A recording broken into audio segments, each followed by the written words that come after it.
Well, good morning. I'm Stefan Winterboer, and this is Safari Live.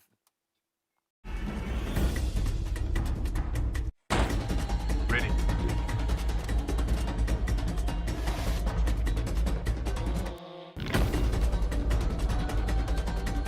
Standing by.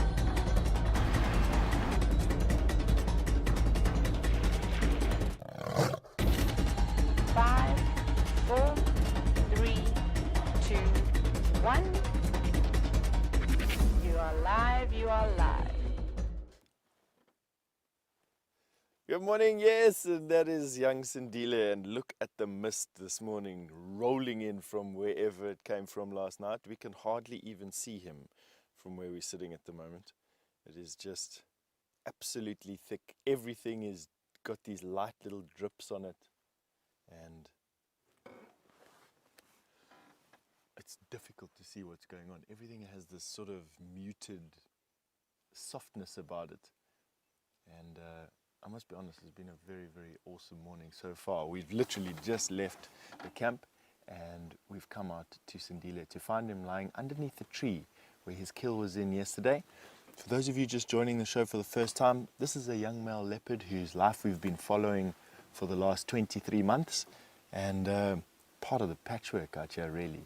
And he's killed an impala. He killed an impala a couple of days ago, probably 2 or 3 days ago. Finished it yesterday, but is now just digesting the remnants of that, and seems to be unstressed, unfazed about anything here. There's no hyena here, even though there were hyena tracks coming down the road here this morning.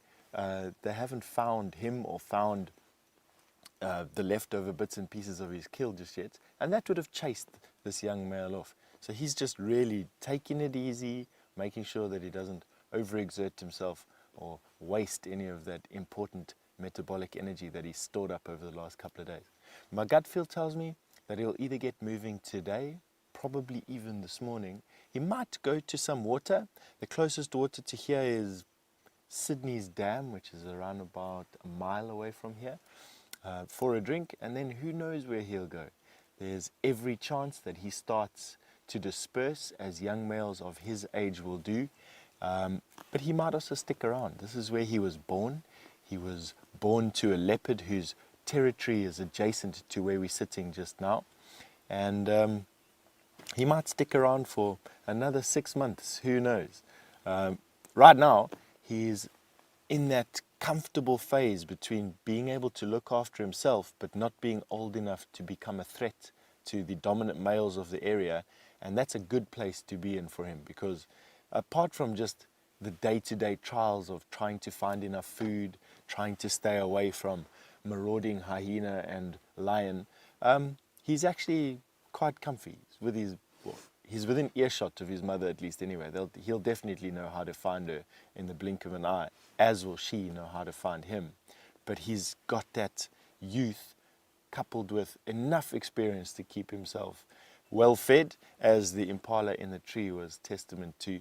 And we have no doubt that this young male named Sindile, the survivor, yeah,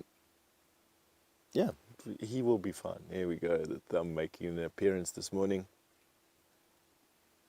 For those of you who don't know, it is Brent Leo Smith's birthday today. So feel free to send through your birthday wishes to him, along with any questions and comments that you may have, to an email, questions@wildearth.tv, or using the hashtag Safari Live. I'm sure he'll appreciate all your well wishes this morning.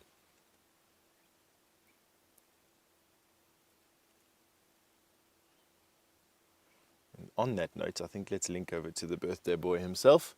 Let him say his good mornings.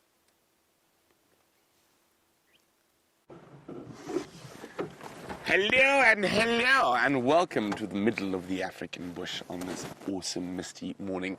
Unfortunately, no gorillas in the mist this morning, but we're hoping to find a leopard or two. And of course, my name is Brent, and thank you in advance for all the birthday wishes. I have Dangerous Dave, who's less than slightly objectified this morning. And I have a very special surprise this morning, because Jamie has given up her last morning on leave to join me on drive on my birthday. So there she is. Hey, Jamie. Good morning. Hi, everybody. There we go. So aren't I a lucky fish?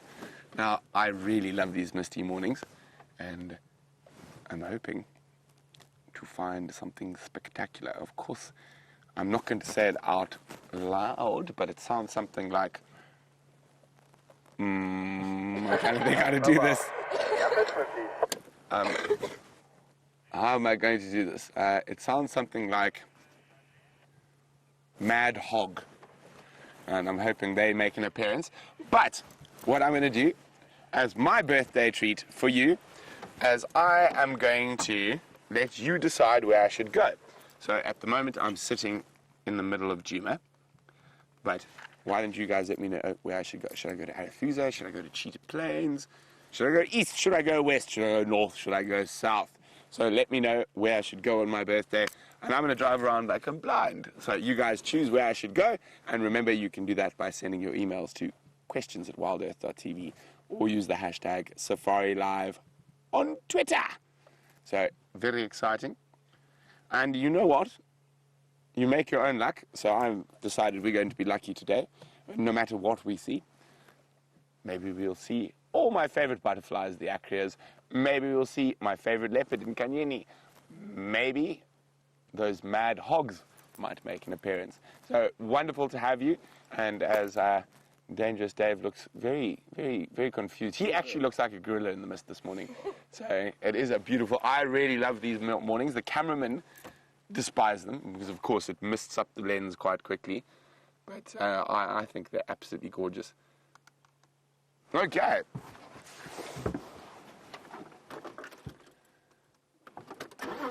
So Ali says she hates driving in the fog. It's hard to see and there might be a monster. Well, Ali, I'm hoping for a monster mad hog. Jamie thought that was funny. Yes, there we go. I think I can get away with bad puns on my birthday. So thank you again, everyone who's sending in through your happy birthdays. And just remember, you need to let me know where I should go. Until then, I'm going to drive round and round quarantine.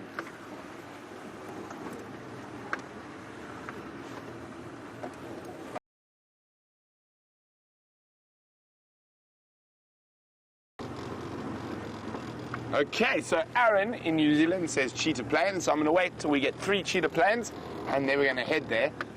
We might do a little gander through the south to see if...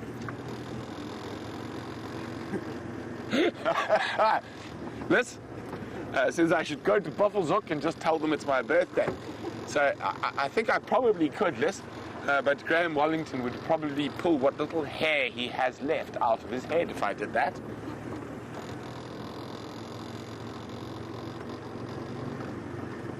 But Liz, we can pretend we're in Buffelshoek. How's that? Oh, absolutely stunning. Okay, so it seems like we're going to Cheetah Plains. Maybe my dream of 3 days ago. And actually, we figured out why I had a dream about cheetah. So while Jamie was on leave, she was visiting her friend who works up north at Makalali. And they had an incredible cheetah sighting of 2 males grooming and stretching and doing all the things cheetahs do. And then when I went to bed that night, and Jamie sent me a picture, I completely forgot, but I dreamt about it. And I think that's what sent us on the cheetah search a few mornings ago.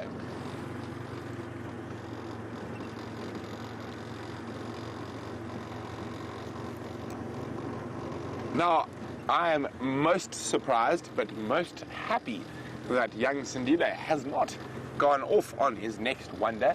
So while he's still there, and I think possibly being slightly brooding in the mist, let's go across to young Sindile with Steph.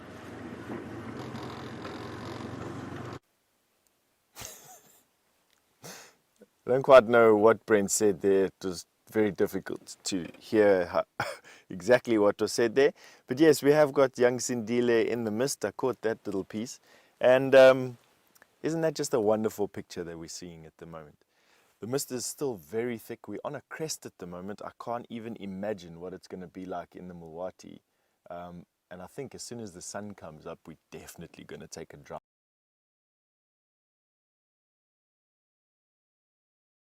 Here he's lying on the sand, just super content with life. Eyes closed. That very relaxed posture. That's what we want to see from a leopard out here. Got these soft drips happening all around us from the leaves and the branches onto the sand and the leaf litter. It's just an absolutely phenomenal morning. Everything's muted, quiet and soft. It's a lovely morning.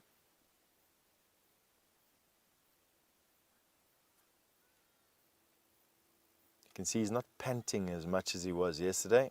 That is because his body would have worked through that impala relatively quickly, I must be honest. Leopard have got pretty high metabolisms. There's what's left of the impala. You can just see a leg, perhaps some meat still there. So I actually thought that it was all finished. I'm going to go and pick up my binoculars quickly and just have a look and see exactly what is left there. Okay, he's still got a little bit of meat actually. Not much, I must be honest. I didn't think that there was actually going to be that much left. His head is now up and he's looking at us. I don't think he...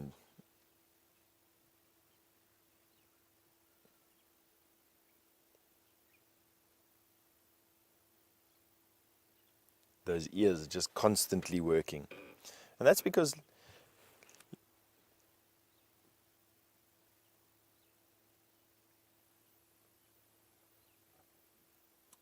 so Liz, you've asked if the mist will give some water to the animals to drink, a little bit more water to the animals. Unfortunately, no. I mean, water will cover some of the vegetation that they eat today, and that may help a little bit. But to be honest, not really that much. This mist is going to do virtually nothing. Things that do benefit from mist are all your smaller creatures, ants and spiders and beetles and millipedes and centipedes and so on and so forth. But with it being still fairly early in the season, there really isn't any chance of any of that sort of stuff making any meaningful difference. It really requires some of that early rain in September, coupled with the sand heating up and reaching the depths to where these animals are incubating at the moment, for them to wake up and for them to start becoming active. And I'm really only expecting insects to start appearing by October, perhaps. Look at that. We're literally about 25 yards from him currently, and that is the mist between us and him. That's how thick it is. All right, we are being joined by another safari vehicle, so we may see a slight change in his behavior. He hasn't been that comfortable with safari vehicles that we've been noticing. And that is it's an observation that I've made based on me watching what he's doing. And let's see exactly what and how his behavior changes. I don't quite know if it's a positive or a negative thing just yet. There we go. Obviously not too fazed about anything just yet. What we'll look for is any obvious changes in his posture. So far, nothing. No reaction. Ears slightly back, that's listening behind him. Something's making a noise there.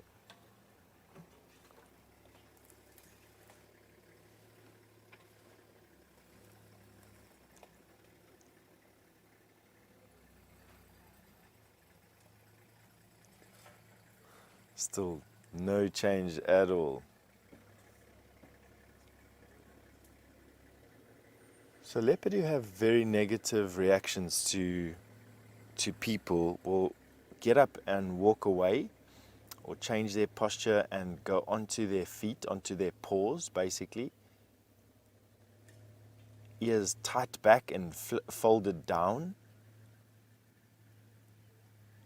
Let's see what he does here.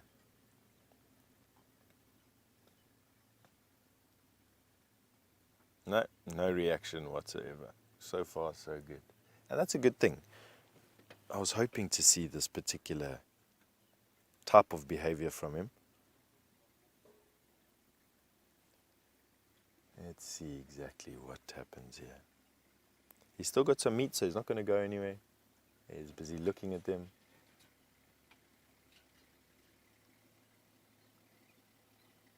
If there's one person that knows anything about leopard, that is Taxon, and that is who's just joined us right now.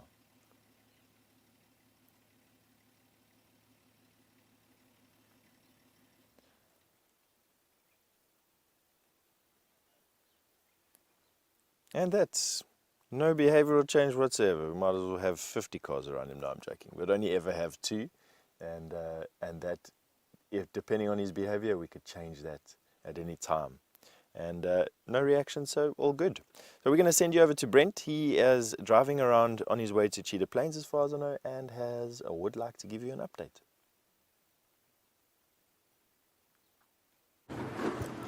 So, thank you very much for your consideration, and we're on our way to Cheetah Plains.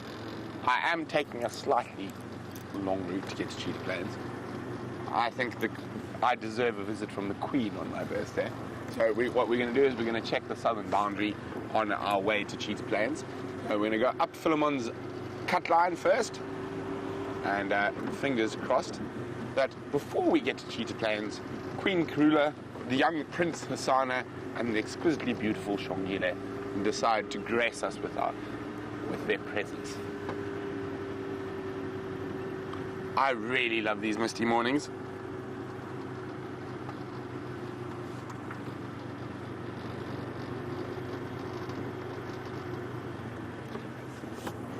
Well, a very good morning, and to a name I don't know, so a big welcome to you, Computer Eyes Yackle. This is a very interesting handle you have there, but Computer Eyes Yackle. Wait, so Final Control is saying something else to me. Oh, Computer Eyes in Seattle, so okay, so I apologize for calling you a Yackle. So Computer Eyes in Seattle. Hopefully you're not sleepless. Ooh, I think I can get away with cheesy movie references today. Is wondering, does the fog affect the way cheetahs hunt? It is actually beneficial to them. Now, strangely enough, sound does not carry as well in the fog. Obviously, the little droplets of moisture around actually soak up the sound. So even lions will sound further away when they're roaring in the fog. And it will actually be beneficial to cheetah. And it'll affect some things like Impala and Stenbock's eyesight. So hopefully we can find some cheetah on the hunt. Computer Eyes in Seattle. So we do apologize if Dave's large, there we go, there it comes. And that is due to the mist. Dave is trying to give you the clearest picture possible. And so therefore in this misty morning, you're going to see quite a bit of white. So this morning we actually opened up the good coffee because it was my birthday, and it was absolutely excellent. It was all the way from Rwanda from my trip to the grills, and the coffee's name was Gorilla Bourbon, and it has a lovely picture of a gorilla on it, and it's called, that reminds me, a quiz for the morning. Now, I'm sure I've actually done this quiz before, so a few of you will be on it in a matter of seconds. But what? Actually, I'm gonna make it even harder. Haha! I'm gonna be so mean today because it's my birthday and I'm allowed to. So I'm gonna tell you, what country does coffee originate from? So all the coffee in the world comes from one country, and all coffee in the world is actually related. You can tell me what country that is. So if you know what country coffee comes from, and you can let me know by sending me an email, questions@wildearth.tv, or use the hashtag SafariLive on Twitter.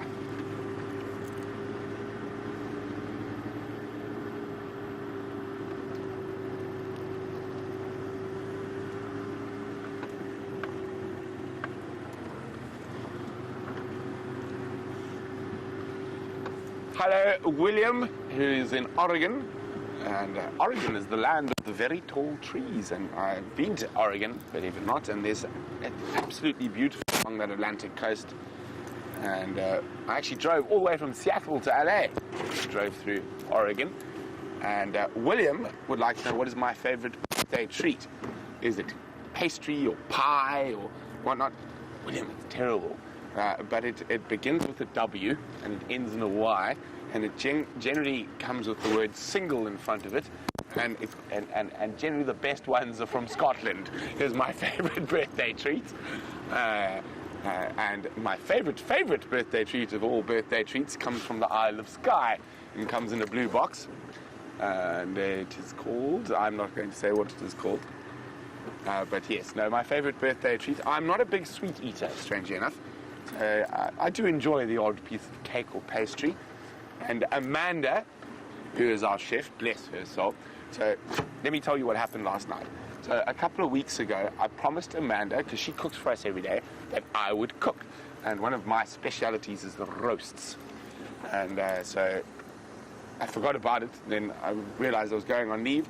And of course, it was my birthday. So last night, with the help of Jamie and Ali, who you guys met on Drive a while ago, I prepped a roast leg of lamb and a roast leg of pork, as well as lots of wonderful vegetables.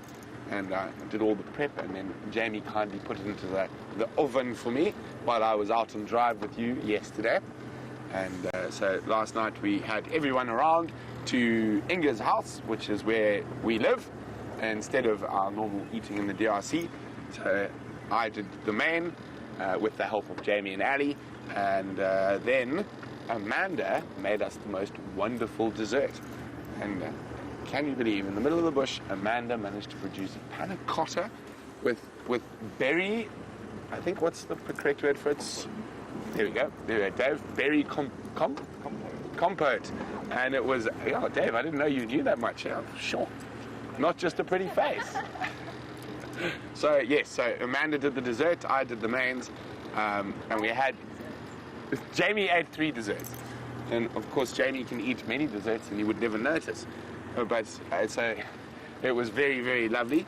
So it was very nice. We had everyone from our crew around, we had some friends from the neighboring lodges around, so it was a very, very pleasant evening, and we stayed up so late, which means we went to bed at 10 o'clock. So normally we're in bed by about 8:30. So last night we were on the razzle and we went to bed at 10.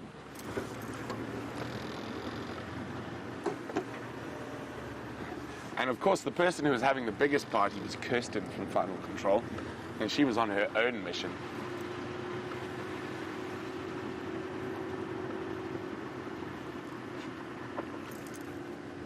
She's denying. She's denying. Marco is getting into the spirit of the day with a very interesting comment. All coffee in the world originates at Starbucks. Now, Marco is, of course, Siberia, for those of you who are on the dam cams, and is one of our Zoomies, and one of our definitely most active Zoomies. And we do appreciate all the Zoomies, and often you guys help us find animals by watching the Juma cam. Now, come on, Queen Karula. Now, one of the really nice things about a misty morning like this, of course, we've got the drought at the moment. So there's actually this slight layer of moisture that's sitting on the road. So if Karula crosses, we're going to have the most wonderful fresh tracks. So I'm going to try find a fresh track, even if it's an Impala, so you can see the difference between an old track and a fresh track. I'm probably going to find an old track first. Although it seems like no animals decided to walk across our southern boundary last night, which is fine, as long as Karula did. Okay, there we go. There's an old track to show you. It's a waterback track.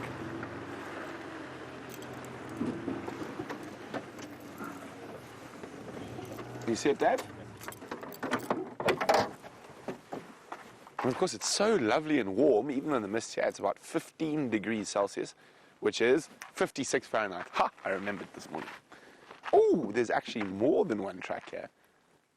Interesting. And I can see where the other one comes from. Okay, so there we go. You can see the waterback track, and it's quite a nice track. Or is this one better, Dave? That is better. Okay. So it's a nice track. I can see that it's not fresh, but it's from yesterday. So you can see how dark it is on the side. So if I take my finger and run it through the sand, look at the color difference. Isn't that incredible? So there's just a slight layer of moisture sitting on top of the soil, and you can see how dry it is underneath. I mean, look at that. It's white. Now, Dave, the other track I was trying to show you, where's it gone? Oh, I've lost sight of it. Can you get here? Yep. Okay. Now, there's tiny little, it's going to be very difficult to see, so I'm going to show you what it looks like with my finger. Like that. So it almost looks like a little triangle. And that is a bushveld gerbil. And that bushveld gerbil lives right here. So you've got his hole here, and you can see his tracks, and you can see all the sand he's pushed out. And remember, there's actually a better bushveld gerbil hole just down the road. And as a lot of you know, I've been at war with squirrels recently, who keep eating my snacks. But yesterday, I started facing a war on multiple fronts. So not only are the squirrels after my snacks, now because of the drought, the bushveld gerbils are coming in as well. Now there's a really cool bushveld gerbil hole just up ahead.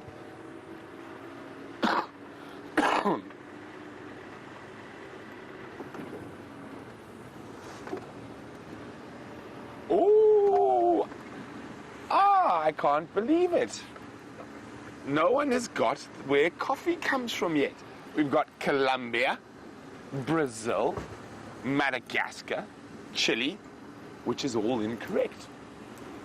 So it is all incorrect. I'm not actually, if I give any hints, it's going to be way too easy, so I'm not going to. I just want to find, it should be on this bank here somewhere, where that bushveld gerbil's hole is, and it's a very active one. It looks like there's at least 2 or 3 gerbils that live in that hole, and they're very busy gerbils. Now, normally one of the telltale signs of a gerbil hole is grass seeds outside, but at the moment there's no grass seeds to eat, so shame. The gerbils are under as much stress as all the other animals to find food, hence them stealing my biscuits. Somewhere around here, or could have been further back. No, I'm pretty sure it's down here somewhere.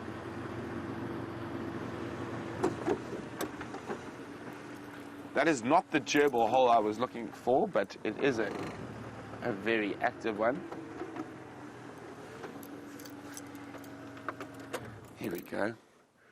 There it is. And you can see the darker colored soil outside. The gerbil is popped out. Now, normally, as I was saying, one of the telltale signs is there'd be grass seeds sitting all there, the ones that are discarded. But I think in this drought, the gerbil is eating even the most untasty of grass seeds. So, it's Maggie and Robin and Lee and a few others have finally got where coffee comes from. Coffee was first, probably not discovered, but first known to the modern world from Ethiopia. Coffee was spread around the world by Arab traders. So in about the 1500s, they actually started moving coffee. So all coffee in South America and Portugal and Italy is all African. And there are 2 at the moment considered different strains of coffee, but the original coffee that all other coffee comes from is called Abyssinica. So the scientific name is Abyssinica, and of course, that is the original word for Ethiopia. And Ethiopia is a fascinating country, one of my very high on my to get to countries. And of course, Angie in Ohio is about to go on a medical mission there, and I'm slightly jealous of Angie because she is on her way to Ethiopia.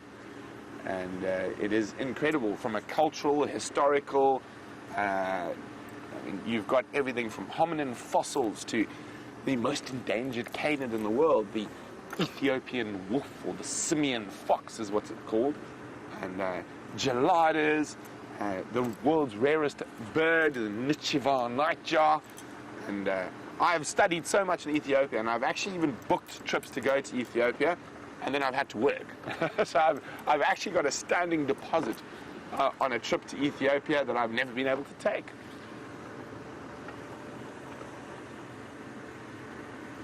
Now we are really taking our time to get to Cheetah Plains, but as I said, we want to make sure that Karula hasn't decided to come visit us.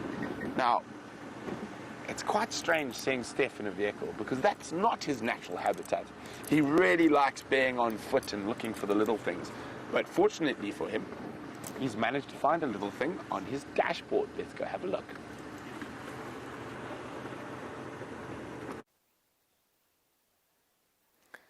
Thank you, Brenton. We have indeed. We were asked a question literally just a couple of minutes ago about who benefits or can animals benefit from the mist.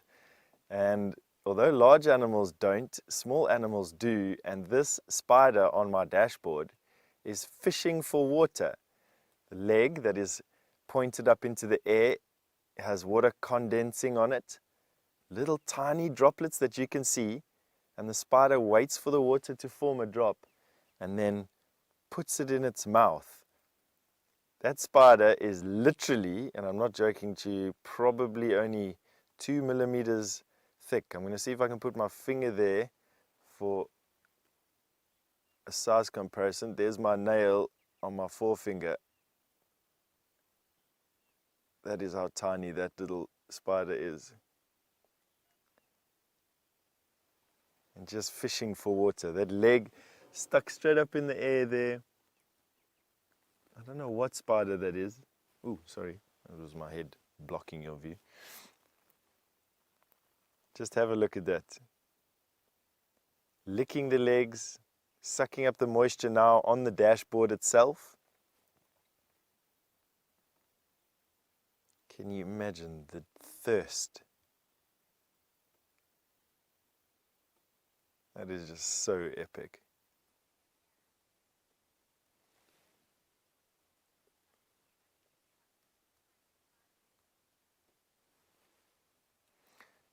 Marianne, all the way from Texas, you have asked if when the sun comes up, we can find you a spider web that has some water droplets on it. Marianne, I'll try. There's a couple of spider webs here, the tropical tent web spiders, that we may be able to find. It's just for the last 3 or 4 weeks or so, I've really been battling to find spiders. I'm actually quite amazed that we've managed to find this little guy on the dashboard, to be honest. That being said, there's a community of velvet spiders that has just emerged above where we park our Land Rovers. We have a light, and it's literally just been built this winter, but where we park the cars under, there's a light that attracts a lot of insects at night time, mainly flies at the moment, to be honest with you. And these spiders are just having a whale of a time catching all the flies that are above our vehicles and get pulled in from the bush sitting on the side of the car. But yes, exactly. I will try and find you a spider web once the sun comes up. I'm expecting the sun to actually emerge through the mist over our shoulders here. You can see it's sort of getting light in this area here. I'm expecting the sun to be this muted tennis ball when it does come up. And young Sindile, this young male leopard that we have lying on the floor here, just absolutely unconscious, basically. I'd like to say he's in a bit of a food coma at the moment. He hasn't twitched an ear for the last 2 or 3 minutes. You can just see though, there's never really stopping the movement. Oh, I must be honest with you, I absolutely love looking at this spider.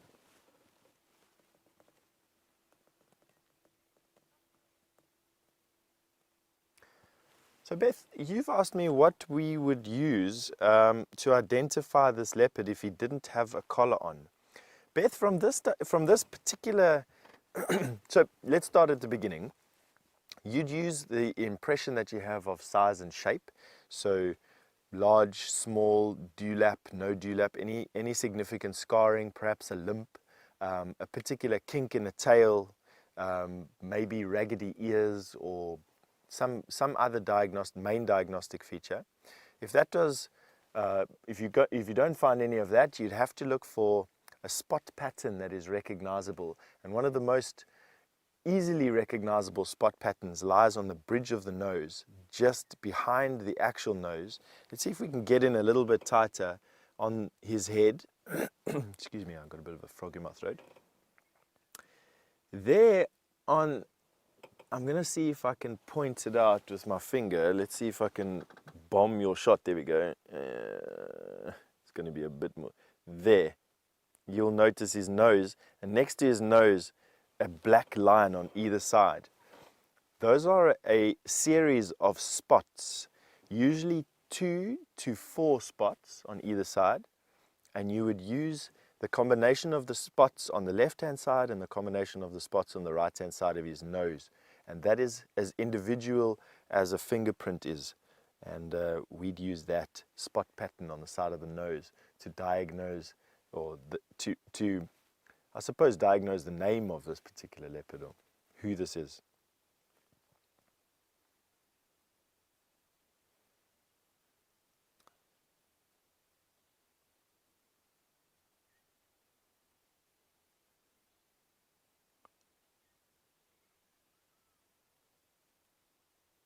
Isn't that beautiful? You can see those whiskers twitching in the dream.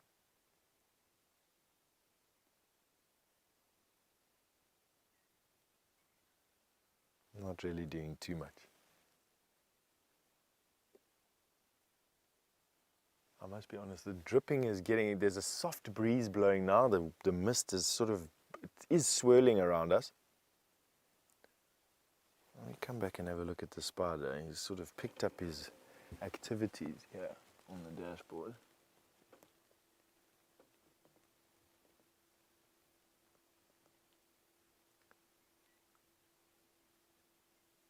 This is just amazing. The spider's now licking the moisture off his legs. Oh, excuse me.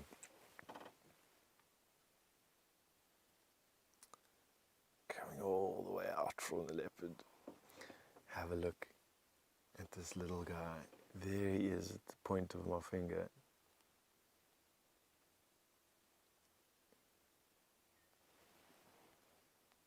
He's just finished cleaning his legs.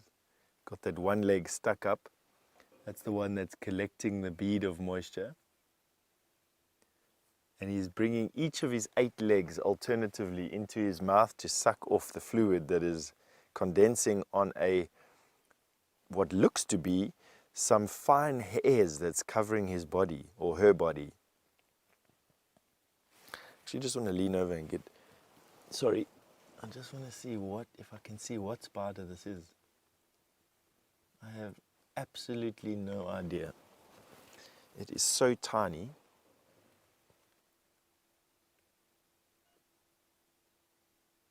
Amazing. All right. I think Brent is, I don't know where Brent is, to be quite honest with you, but I'm sure that he is very excited about something, as he always is, and you off to him for an update.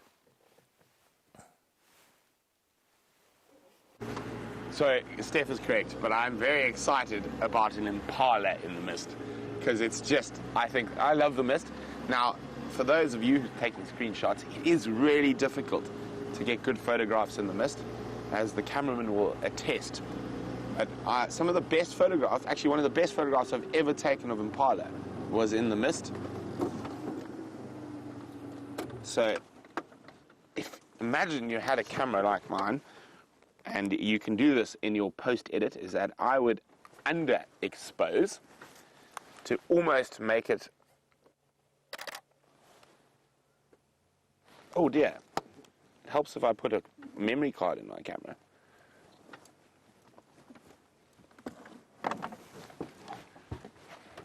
Where are my spare memory cards? Oh dear, did I forget to bring my memory cards? I was downloading cards last night. Or I think I plan to. I should have a spare card somewhere in my box of tricks. I have spare batteries. I think I have literally everything in my box except a memory card. I even have a lilac-breasted roller feather. Now, oh dear.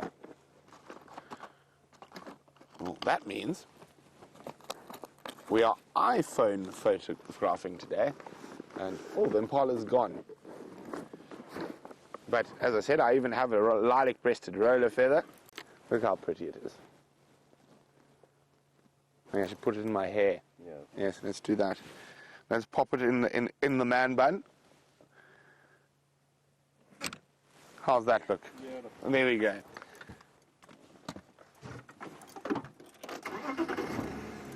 Oh, there's Jamie playing with it. Now, unfortunately, Karula has not come back to visit. Maybe she'll be back on the way back from Cheetah Plains. Now, Blue Butter Frog is wondering who gets to throw the traditional bucket of water on me today. Now, I have preempted this, and this is the first birthday I've actually been here. Last time I was on leave. So I have decided I shall arm myself with a stick, and anyone who comes near me with a bucket of water is liable to be knocked out. And unless they take the time to preheat the water. But if anyone throws cold water on me, it'll be to their detriment. Fortunately, I think a few people are quite scared of me because I've told them if they throw water on me, I will hit them with a stick. And I even... Where's my... Oh, I took my stick out of the car yesterday. Oh dear, I'm unarmed. Don't worry, we'll find another stick. Fortunately for me, I'm very aware, so I will have my periphery vision working very well.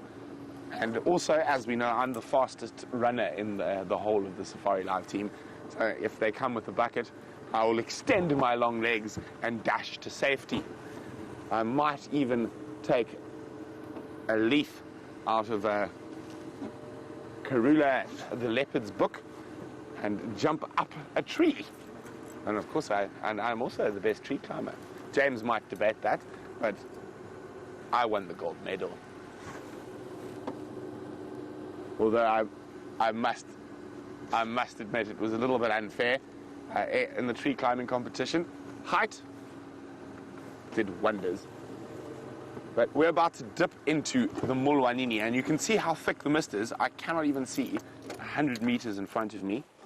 So it is also a place where the gremlins live. So while we go through a gremlin-inhabited hollow, Steph has left Sindile, and he's on the move. I wonder where he's going.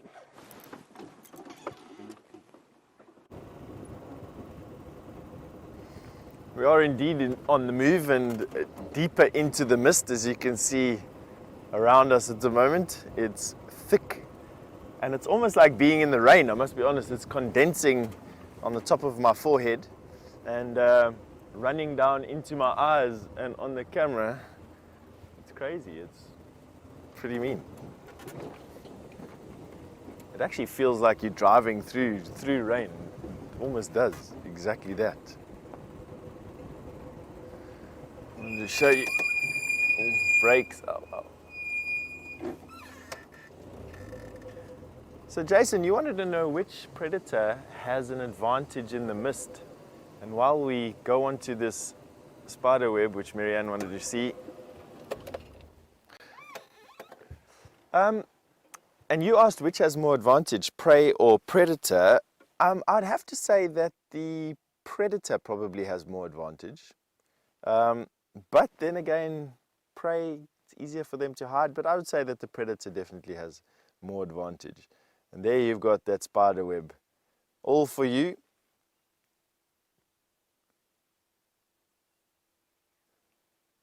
And Marianne, you really just wanted to see the spider web with the mist on it. There's a tropical tent web spider and the mist and water catching on those droplets.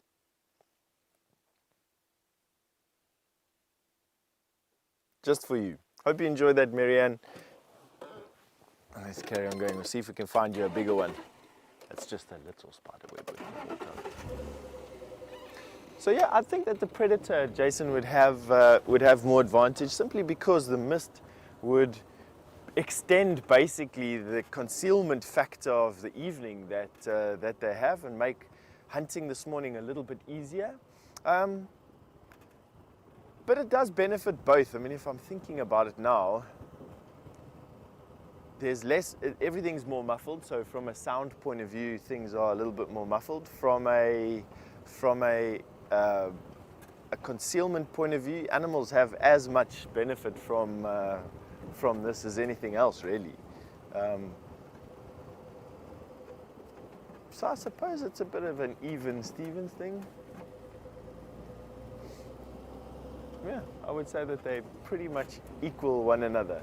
Have a look at quarantine here. You can hardly even see the trees.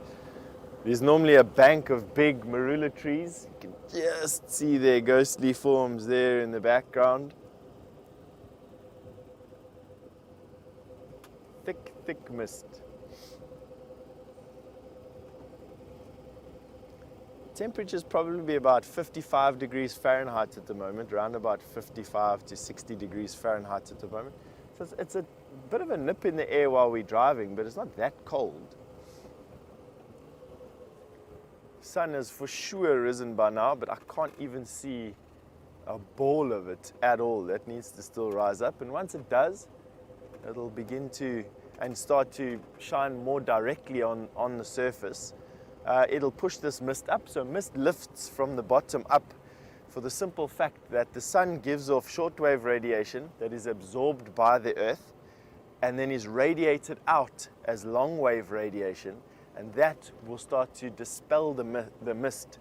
So mist will inevitably blow off and blow away as long as the sun is out and as long as there isn't any big clouds or thick clouds associated with whatever weather system is coming in right now. Mist forms, basically mist is a cloud that forms on the ground. So you have what's called dew point temperature, the temperature at which water condenses out of the air into droplets like we have at the moment. Usually that happens some meters or some yards or to some degree to some kilometers or miles above the Earth's surface. And this particular day, the dew point temperature, the temperature at which water condenses out of the air, happened close to the ground, on the ground. And so we have a cloud developing on the ground. So basically what we're driving through now, mist, is essentially just a cloud, a big billowy cloud just attached to the ground. And I must be honest, it lends a surreal, ghostly atmosphere to the earth. Ah, there we go. There's the sun. You can just see it.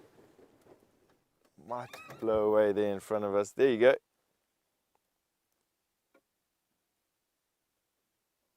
The cloud dispelling or dispersing the air completely. Sally, you've just said that this makes you think of Jurassic Park. I suppose you're not too far wrong. I mean, who'd want... You could have an elephant, I suppose, as big as a Tyrannosaurus. Let's have a look at that sun there. You can just see it starting to get or gain in intensity.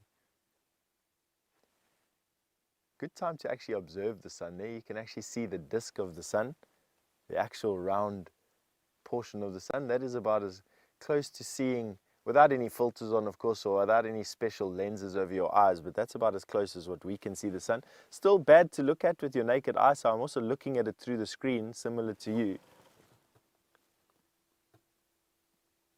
Quite difficult to see there as this mist billows around and billows in. While we're looking at that, I just want to have a chat to Herbie quickly on the radio. Herbert, come in for Steph.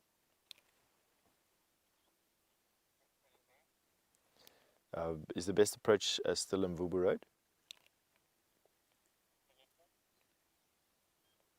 Copy that. I'll be with you in 2 minutes. All right. Herbie, true to form, has managed to find something for us in the mist. How he does it, I don't really know, to be quite honest. I think he's part mystic himself. Let us, I'm going to pick up the speed slightly, which of course is going to have two effects. It's going to be bouncy a little bit, and you're going to have Brian's hand come in front of the screen from time to time just to wipe the moisture off the lens. So don't be alarmed if all of a sudden your screen goes black and then has these funny colors.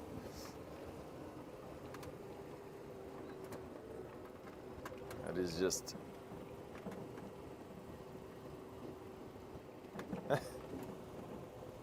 There you go, that was part of that, dabbing at the lens.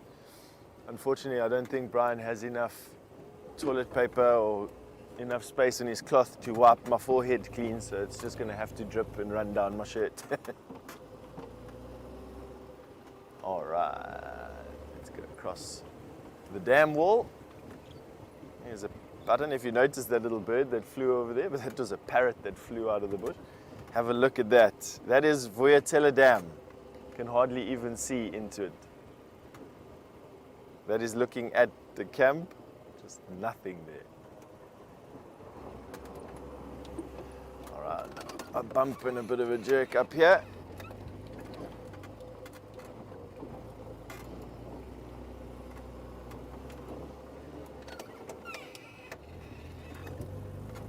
All right, let's go inside here. So Michael, good morning, Michael. You've just asked me if we get black widow spiders here in South Africa. We absolutely do, and they are similar to other. We call them black widow spiders. In other parts of the world, they call them recluses, but they're all part of the genus Lactrodectus, and we absolutely find them here. And they are one of South Africa's most venomous spiders. We have 4 spiders in South Africa of medical importance, and what that means, it means that they bite you, it's sore, and you can die if you are elderly or young.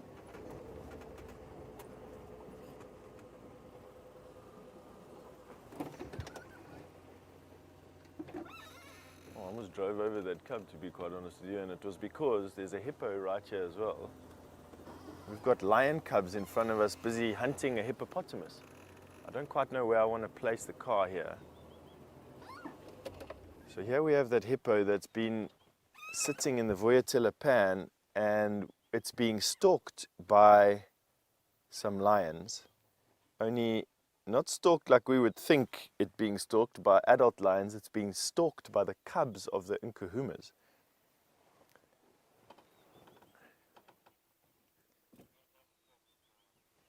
This is insane. Yeah, I'm in the sighting, thank you very much, Herbert. Stations, we have portions of the Nkuhuma Pride mobile in a southerly direction towards Vuyatela Dam. Best approach is on Mvubu, 1 station in this position. Excuse me for doing some admin there, folks, while Herbie just hands over the sighting to me. But isn't this the most bizarre thing, where we've got this hippo? I don't know what this hippo is going to do.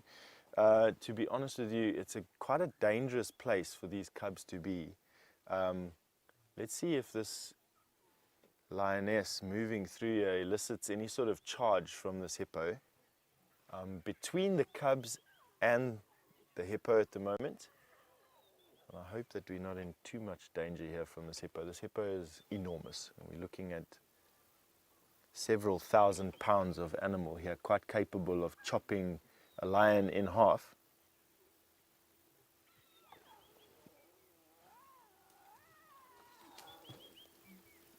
And let's see, this lioness is going to look up now and see this hippo.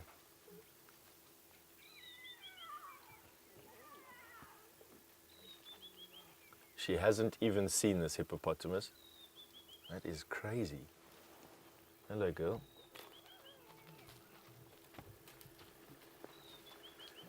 Literally feet away from Brian, who's leaning away from this lion as we speak. That is crazy. This hippo they didn't even see. Have a look at this hippo standing right here. Eyes wide open, literally just standing dead still.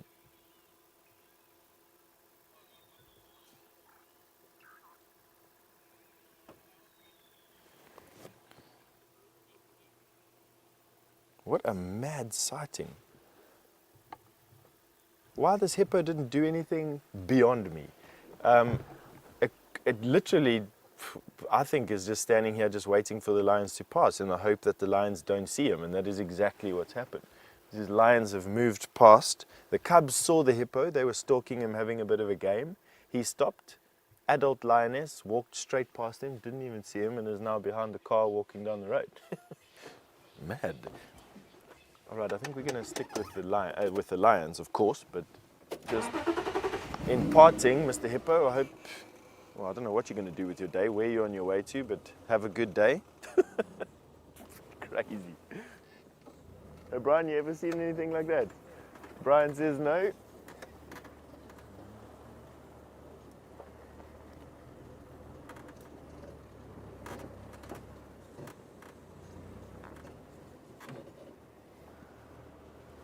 We have to absolutely thank Herbert for this particular sighting, especially the rarity of seeing lion cubs play hunting at a fully grown adult male hippo. Like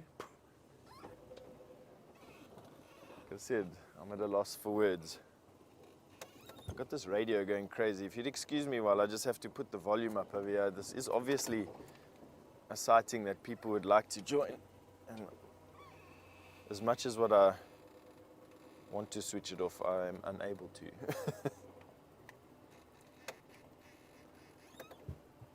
can see that little cub just running in front of his mom. They're now moving away from Gallagher Pan. They've been at this pan for, I don't know, probably the better part of a week.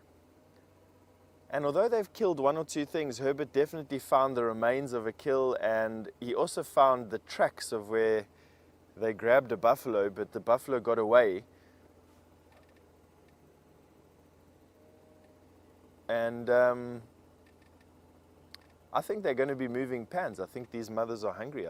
They got no males in attendance with them, so that male that was with these females has moved on. I think for them, probably thankfully.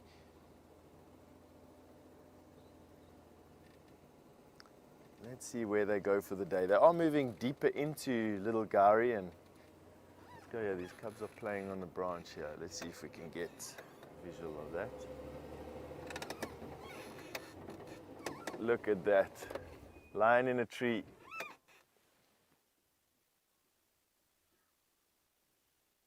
It's just mom just having a head rub with a little cub. He's going to fly out of this tree. Unfortunately, with not as much grace as he should. Let's see what happens. Well, tail, bit of a balance. Actually, he's not doing too bad.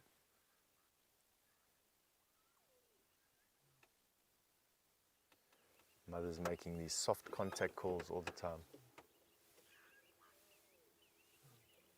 Just reassuring the cubs of where they are all the time. Let's see what happens over here. She looks like she's going to have another game with him in the tree. Oh, hello. You can see the social nature of these lions, which is so atypical of any of the cats in the world. That these large predatory cats have evolved to be cooperative hunters, living in these families, very good mothers, very good protectors of their babies. And and are basically the custodians of the lion gene pool here. You know, they are responsible, mother lions are responsible solely for lions proliferating, for lions being lions, really. So we have 3 adult lionesses here, a formidable force.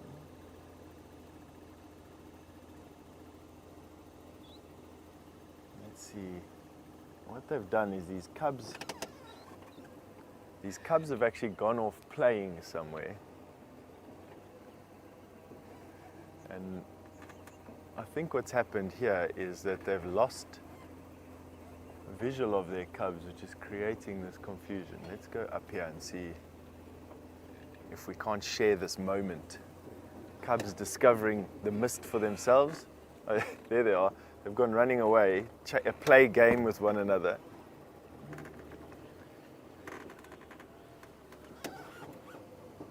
Can you see them there, Brian? So these cubs have actually, in a game, disappeared. And they've run off, which is creating a little bit of tension for their moms, because they are now at that uncomfortable distance away from the mothers. I think what's happening is they're feeling pretty safe in the mist there. And they've let their game of chase get away with them. And now the moms have gone back to go and fetch them, taking the rest of the cubs, the ones that are a little bit shy of demeanor. Have a look at those cubs just having a ball there.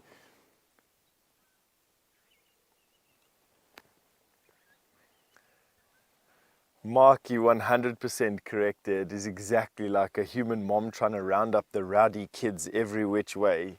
And I think the frustration that these females are feeling is almost palpable, I must be honest. So now what's happened is the mothers have had to change the direction that they were walking in, absolutely. All right. Let me just go this way.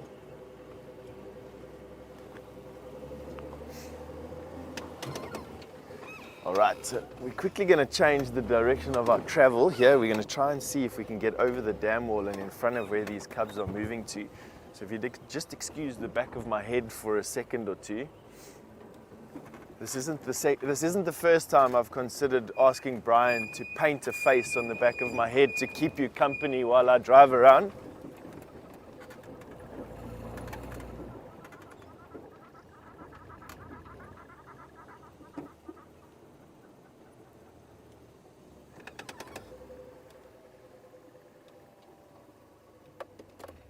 Just have a look at this.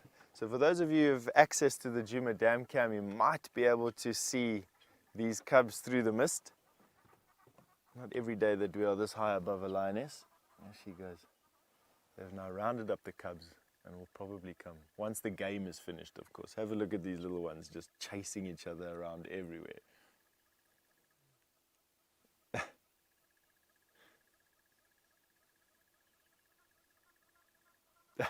So now one has caught the other one and is now choking it, as lions do.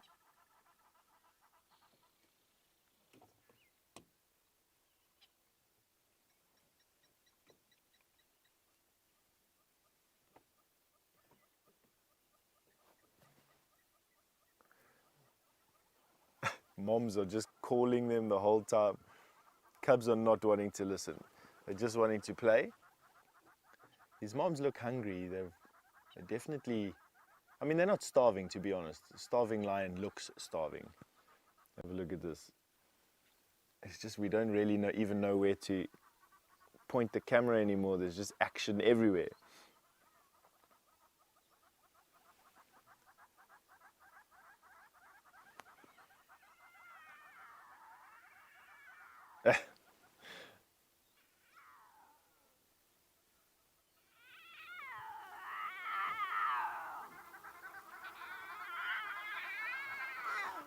Anne from Durban in South Africa, good morning, Anne. You've asked, how do they know all their cubs are here? Can lions count?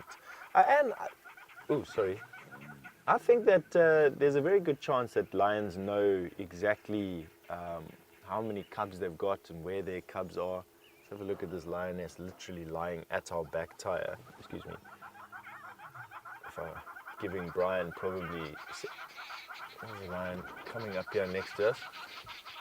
A little cub has just managed to, in lion terms, probably scale a small mountain.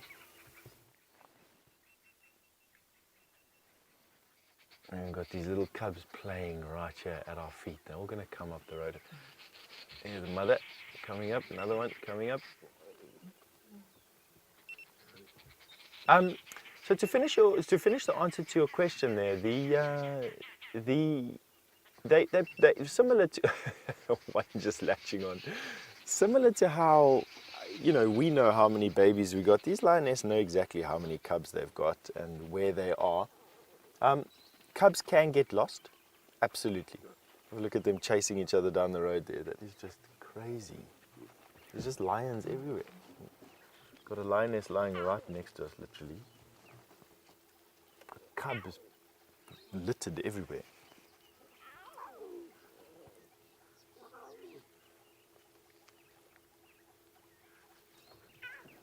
This one looks a bit skinnier than everyone else. You can see these others are just...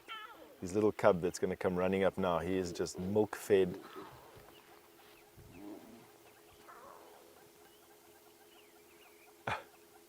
Right at our car.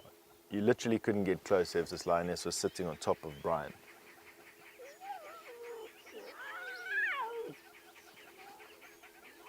So Brian, no sudden movements if you don't mind.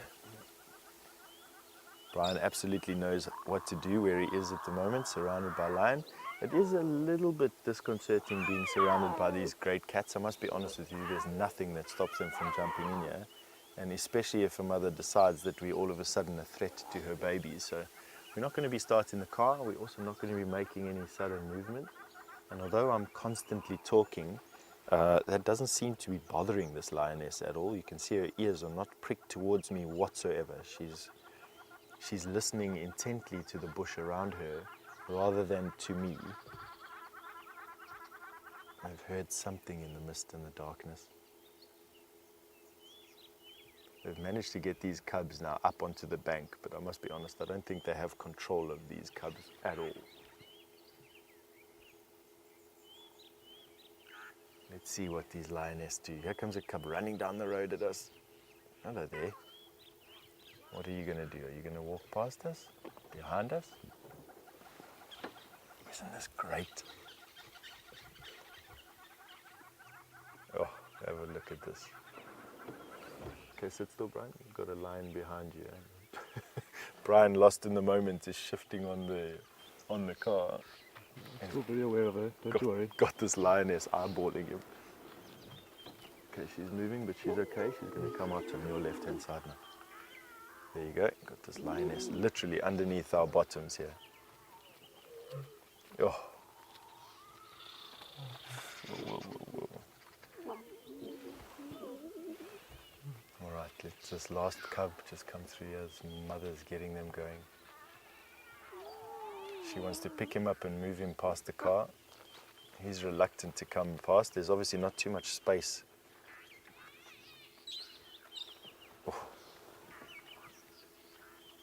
I tell you, that is enough to give you the hair standing up on your back of your neck.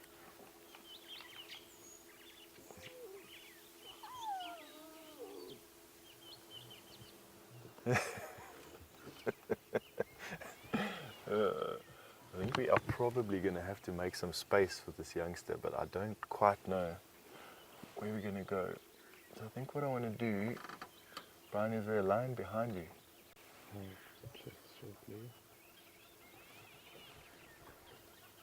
Okay, I'm going to make some space for this cub, only because I think he's going to be left behind, and I just want him to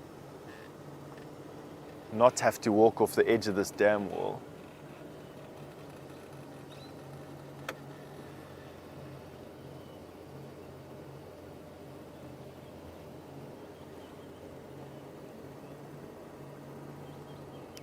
Shame, and then he's gone and walked off the dam wall anyway. All right, these mothers have finally got all their cubs under control and are now moving back in the original direction that they were walking in the first place. While we get in front of them a little bit, I just want to update everybody on the radio. Those stations, 3 lioness and Nguma cubs are mobile on the Gari Katlan in a southerly direction at the moment. One station in this position.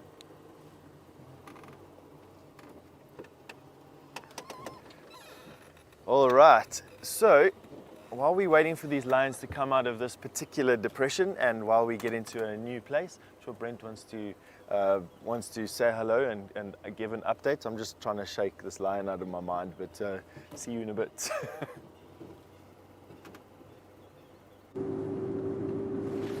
So we're in the center of cheetah plains at the moment. We're about to arrive at 3 in a row pan. And this morning, literally, the animals have to step out in front of us because we can't. Oh, yes, elephants! I've been really hoping for elephants in the mist, and they're on their way to drink. Oh, they're with the sun. Look at that. Look at that. Hello, Ellies. So they're marching towards the water at 3 in a row pan. So I'm going to try and shoot up ahead of them. Although they might cut me off by the looks of things. Hi, Ellies.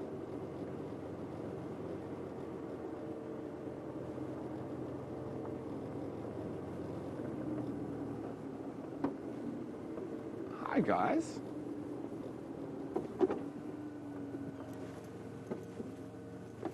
It's okay. It's okay. I'm not going to cut you off. There we go. So I wasn't quick enough. I'm going to let them go past so I don't disturb them. What a wonderful breeding herd. 1, 2, 3, 4, 5, 6, 7, 8, 9, 10. 10 elephants. It's a very big. There's some very big cows. One in particular. Now that one, she's very tall for a female.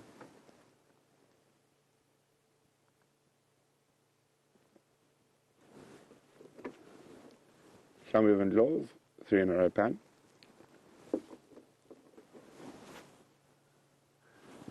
Oh, look at this. Isn't that absolutely gorgeous?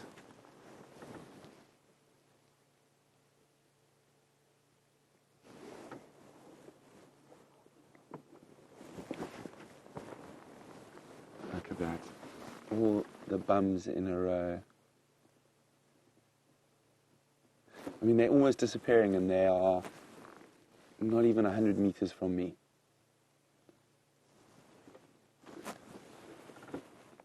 Okay, they've got to the water.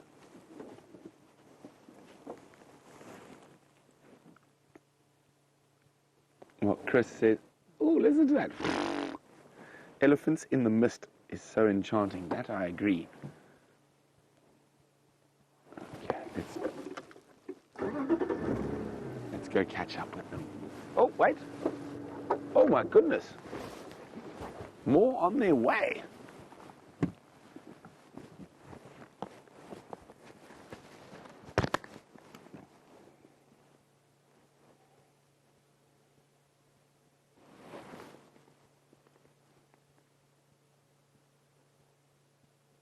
That is just too magical. Yes, yes. You're very scary.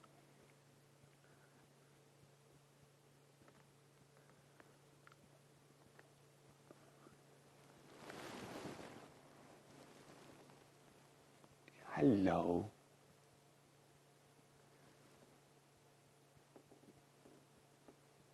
Isn't that just absolutely gorgeous?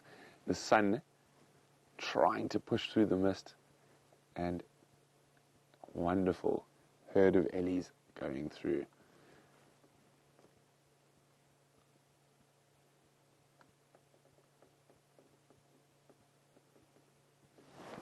Wow. So I don't know if there's much water left in 3 in a row pan. We're about to find out. But judging from the elephant behavior, it doesn't look like it.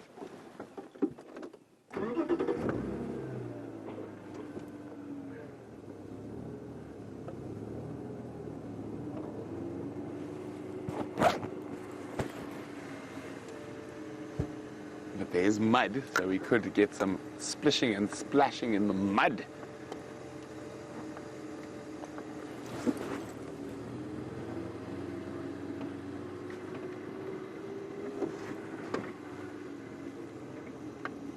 So what I'm going to do is I'm going to go to the western side of 3 in a row pan so we can keep that sun peeking through the mist and the elephants to the east of us.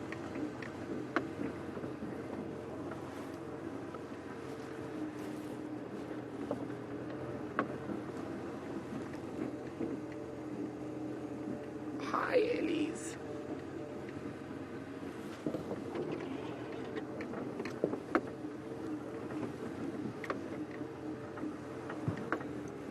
There we go. Look at that.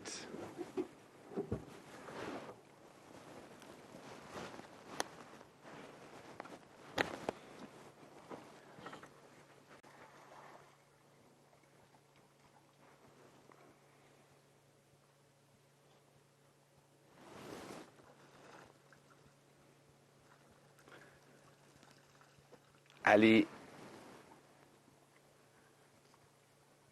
says, so many birthday elephants.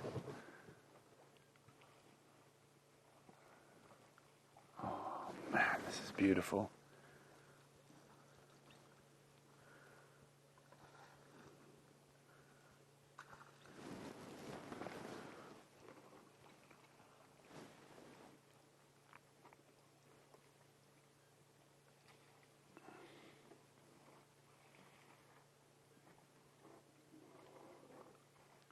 Listen to the sound of them drinking. Hello, madam. It's okay.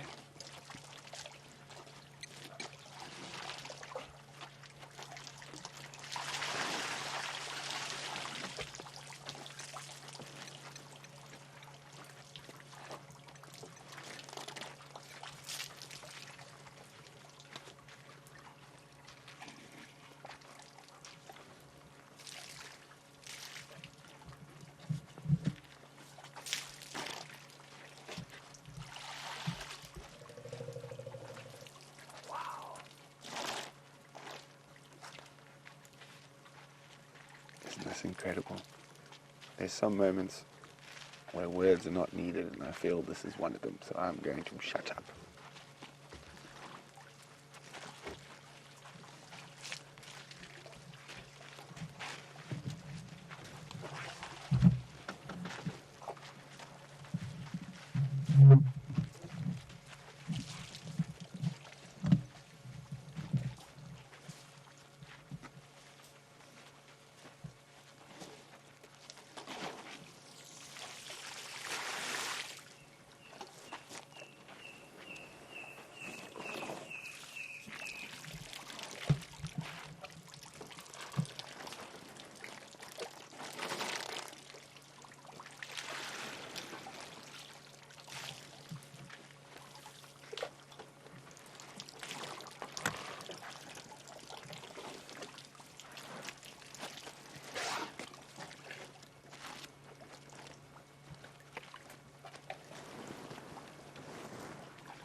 Sorry about that. Isn't this just incredible?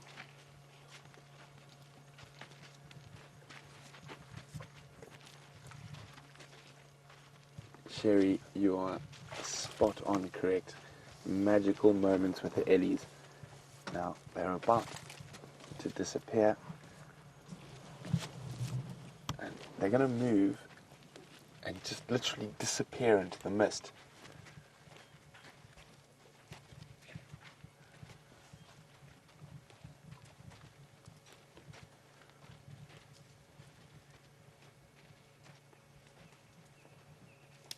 Blue Butterfrog says, it's amazing how quietly they walk.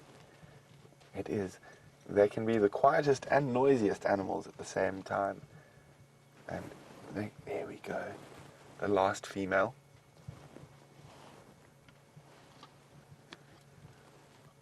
And they're just literally going to melt into the mist.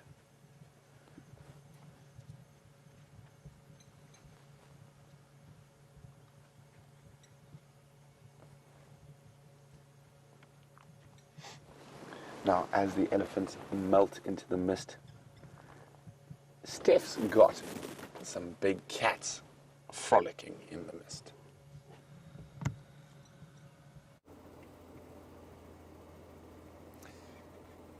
We have got these Nkuhumas now crossing the bridge here in front of us. Isn't that just wonderful? Are you welcome to?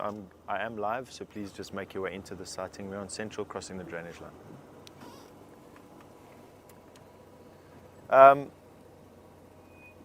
They're taking their time walking today, and I think these lioness are hungry, to be honest with you. You can hear them listening. I don't want to disturb a hunt that may be taking place. These lioness are walking, they are listening intently, and that to me tells me, although they have their cubs in attendance with them, they are still hunting, using the mist as cover.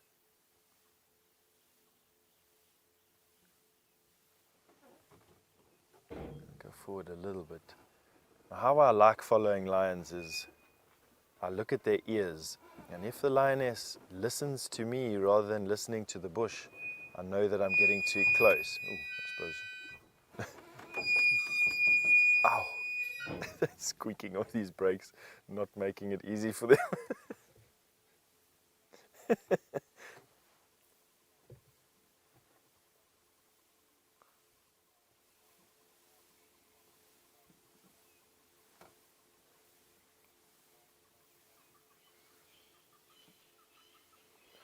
Michael, you're absolutely right. Look like toddlers that have had too much sugar and they're all over the place. I totally agree with you, Michael. They're just this uncontrollable rabble. As they get a little bit older, of course, they'll become a bit more focused, and their games of catch and play that they're doing with themselves, or cats and mouse that they do, will turn into more serious observations of their mothers. See if I can go forward without squeaking too much. Ow, ow, ow, ow. Sorry.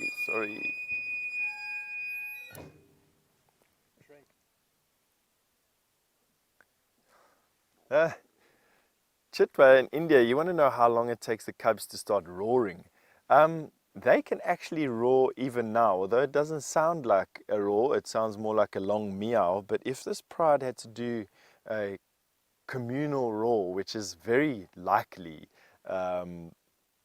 in the event of another pride encroaching on their area, they will all roar together, and it does sound pretty weird. Even at this young age, that roaring reflex will be prevalent. Let's go forward a little bit. I think they're actually going into this thick stuff here. We're going to lose visual in the next couple of minutes if they carry on in this direction that they're walking in. It just affords us the chance to watch them for a few more minutes. They might actually lie up here for the day. The sun is now coming out, which means that they've lost the advantage of darkness for hunting. I'm not sure why they moved from where they were at Gallagher Pan.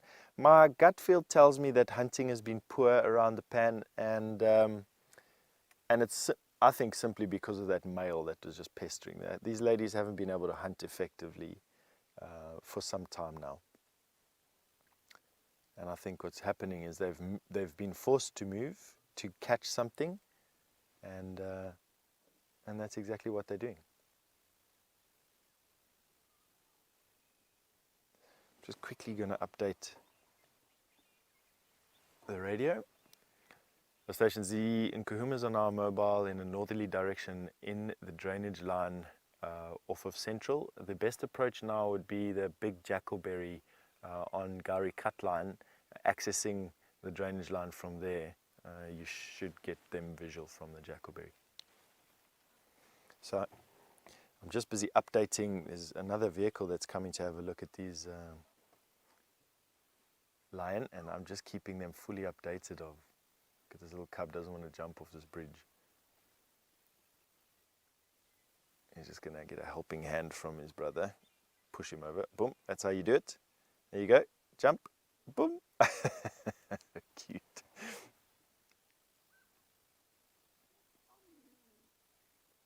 That was very nice.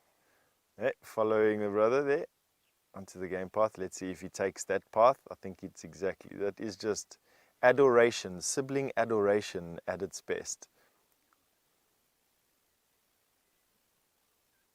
Don't want to be left behind. Where are you going? There I am. Don't leave me behind. Watch this little cub will just start to call now and run, making...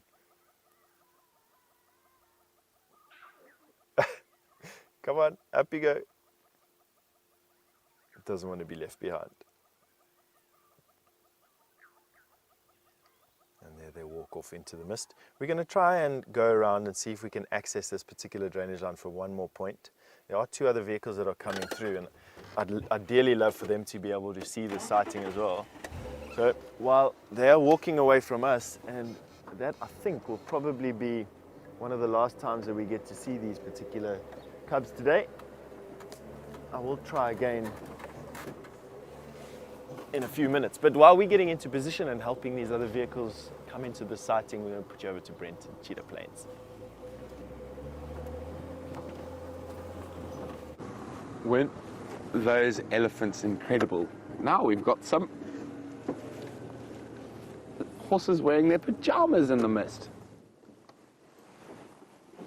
Not being very photogenic, they're disappearing. Look at that. I must say, I am absolutely loving this morning. Those elephants were incredible. They've put me in a state of euphoria.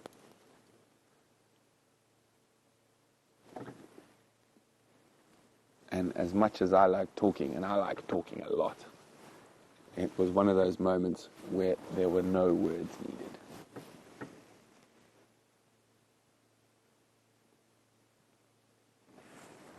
Okay, donkeys, we're going to leave you.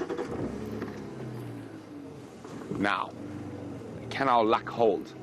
I wouldn't say no to more elephants in the mist, and I did hear some elephants screaming out towards the other pan, but I'm really hoping for everything in the mist. Zebra, I think I'm going to see if we can find the gnomness in the mist, and hopefully we'll find those cheetah. Now, actually, let's wait till we get out to the big open areas.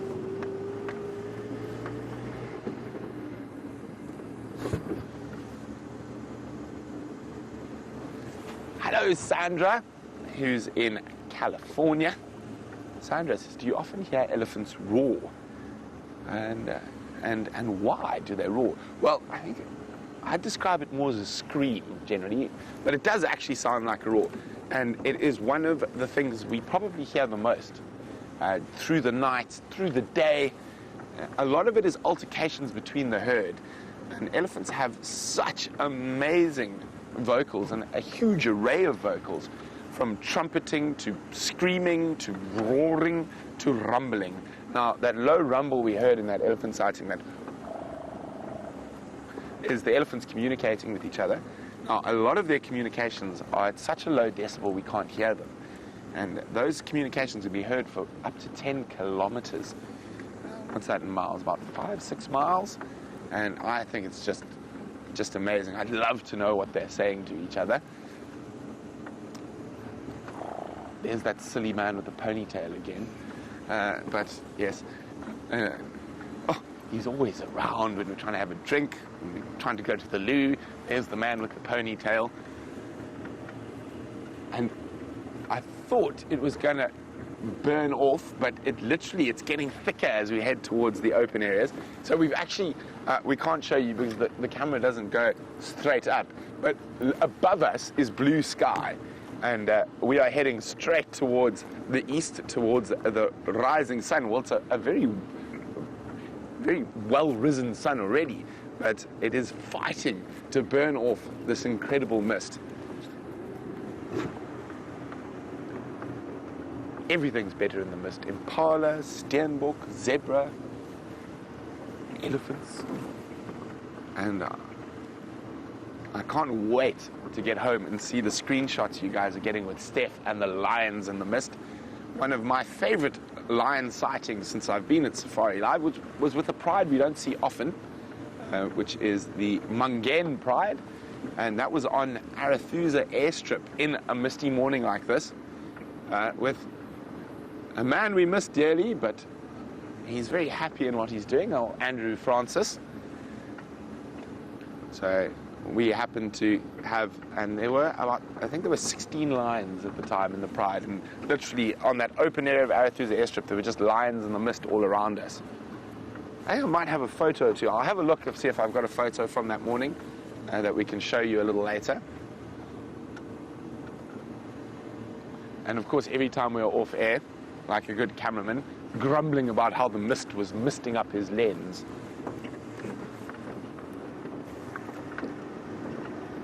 Okay, so we're about to arrive at Cheetah Plains Pan. There is some water, I think. I can't really see just yet. There is some water.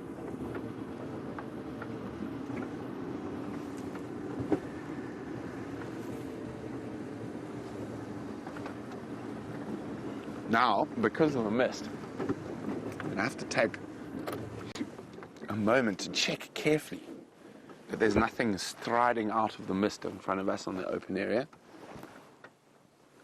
And while we do that, Anna in Atlanta, I think I've heard it correctly, is wondering, are there any types of piranha here? No, unfortunately not. Our main fish species in this area is a catfish, and that's because it can breathe air, and they actually will, when a pan like this dries up, they'll actually walk, not really, they'll slither, up to 4 or 5 kilometers between different... No, that's incredible. Oh, James, I thought David seen something. He's like, wow. So they can actually walk up to about 5 kilometers, and they are very evolutionary, very interesting, because they've almost got the development of legs and arms in their fins. So, and a very, very interesting species. So they can breathe air, and they can move between drying water holes and other water holes. They can also encase themselves in mud.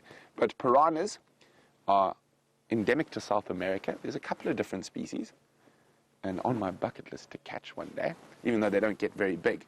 Now, of course, with all the horror movies and everything, everyone thinks you put your toe in the water and the piranha will feast on you till there's nothing left. That is, of course, not true.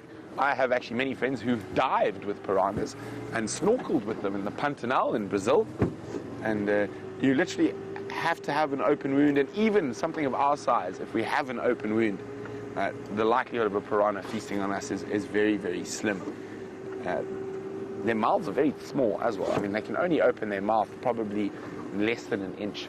They've got, of course, those razor-sharp teeth, but they are, like a lot of animals that are portrayed in movies, not nearly as savage as we would like them to be, including something like a great white shark.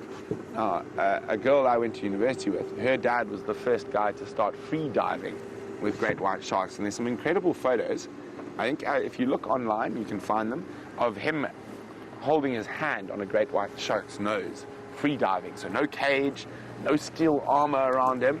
And I think a lot of our fear that comes through in movies is from I think it's not so much the fear of the animals, but the fear of the unknown. We don't understand.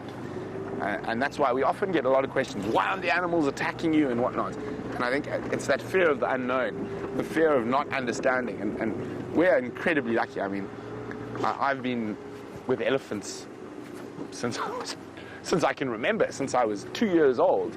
So I have a great love, I have a great respect, but I'm not scared of them. But it's understanding the animals. And when you understand something, I think you lose the fear of it. So we are now heading towards the northern boundary of Cheetah Plains. So yesterday morning, or it could have been the morning before, there were male leopard tracks of a very firm favourite of all of ours, Mr. Q, coming from Torchwood into Nkoro, heading south. So no one's checked down here yet, so I'm hoping he might have crossed, and if he hasn't, I'm really hoping we get to see my favourite female leopard in Kanyeni, or those cheetah boys.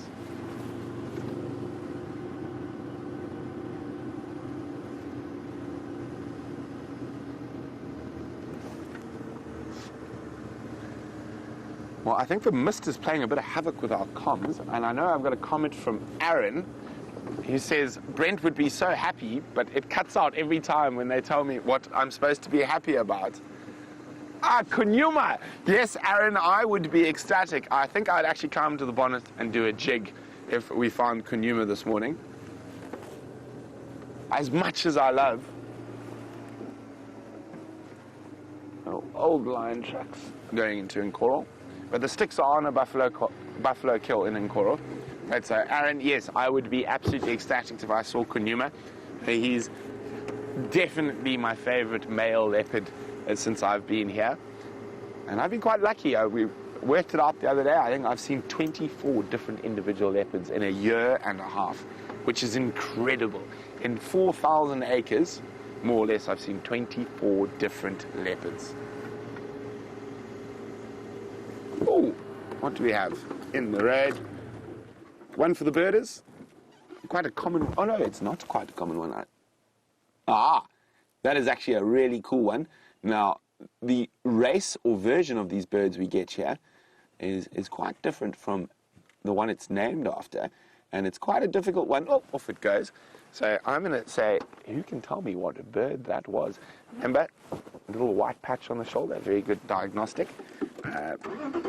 But it is the hint is that its name doesn't really comprehend what they look like here. So if you know the name of that bird, you can send me an email to questions@wildearth.tv or use the hashtag SafariLive on Twitter.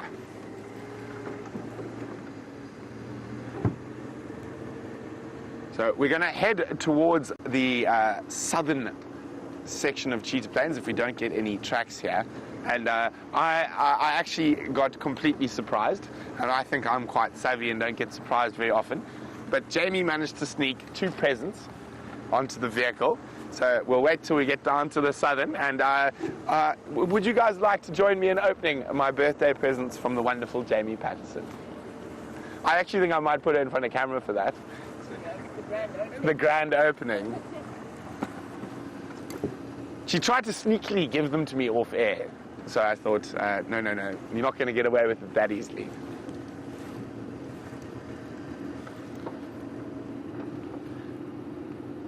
Okay, so we're going to keep checking down the northern boundary of Cheetah Plains. Hopefully there's something fantastic that's going to stride out of the mist. Of course, it's not going to be a gorilla, but we can hope for lots of other things.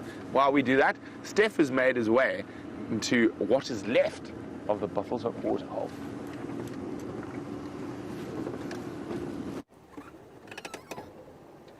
We are absolutely at the Buffalo's Hook waterhole, and we do have something that's going to appear out of the mist for you. Absolutely. Have a look at this. Underneath the torchwood tree, we have a male leopard. Isn't that just fantastic? He's obviously enjoying the mist, lying in the sun, underneath the torchwood tree that is so often shared sightings here at Buffelshoek Dam with us. Isn't just this been the most amazing morning for cats? Juma just producing, it's a gift that is just keep on giving here today, with Sindile starting off as Sindile, and then those wonderful Nkahuma cubs and their mothers, and now a male leopard, which to me looks like Tingana, but then again, I'm not the best at identifying these cats, to be honest. But with these raggedy ears, it could possibly even be Mvula, which we haven't seen for some time. He's been missing in action, and as far as I know, mating with another leopard north of here. And it could be him just lying in the sun, enjoying the solitude.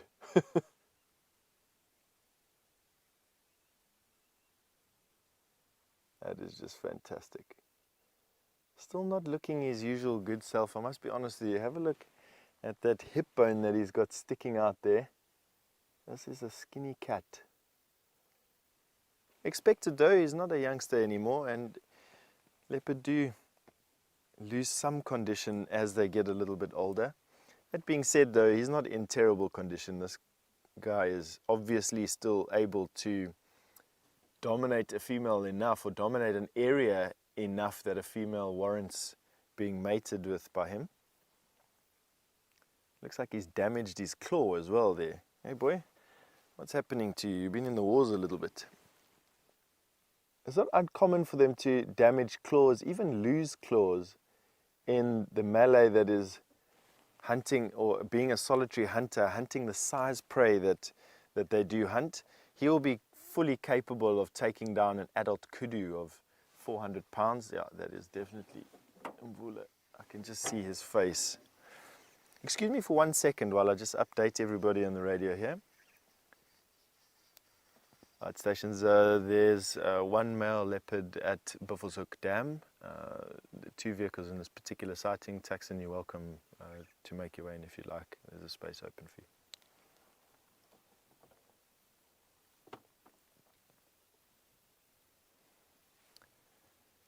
That beautiful green-eyed stare. If you think back a couple of minutes to those lions that we were just with, they have a topaz, or a yellowy eye. I don't quite know exactly how to explain. I mean, I've read that they call them topazy. Whereas leopard, for me, always have a bluey green eye. All right, I think Brent's got one of these birds that keep on flitting away. Go through there quickly and it'll allow me some time to get the radio working. Look at this. It's this tree there. And there. Oh, there he goes. Where'd he go? Oh, now he's gone to the tree Dave was originally in. This is the first paradise flycatcher I've seen. So, oh, it's moving. Let's move. Now, isn't that incredible? That's amazing. It's a male. He's got that incredible long tail to impress all the ladies. Oh, no, don't fly away. Well, he's a bit far away, but we'll try. Okay, so zoom, Dave, to the right in that leadwood. Middle, up, a little bit to the left. There he is. There he is. Look at that beautiful long tail. Now, that long tail is all about the ladies. So outside of breeding season, he doesn't have that. And now these birds have migrated down from Central Africa to come join us for our summer. So this warm weather has brought us some incredible birds. And that's the first. So we've had the first warburgs. Now we've got the first paradise. And I wonder who's going to see the first European roller. And the woodlands, I still think because of the drought, they're going to be a bit late this year. Now, Dave and I are on a very special place to us. In this particular little corner of Cheetah Plains, I was fiddling around and driving, and I suddenly got Dave say, "What the beep is that?" And of course it was a pangolin. And when I tried to explain that to Rebecca, who was in final control, Jamie was on the other vehicle, she said, to Jamie, Link Brent Armadillo. And Jamie couldn't really hear, and we don't get any armadillos in Africa. So I think she thought I had an armor-plated lizard, not a pangolin. But yes, so that pangolin was actually right here on this very spot, scuttling across into the Kruger National Park. Now, to be on the Kruger National Park boundary. We equaled a Safari Live record here the other morning when we saw 7 giraffe together. We need to find 8. But there are no tracks on the Kruger, and I think Mr. Quarantine has not come down from Nkoro. That's not a bad thing, because it means the Nkanyeni is on the southern boundary.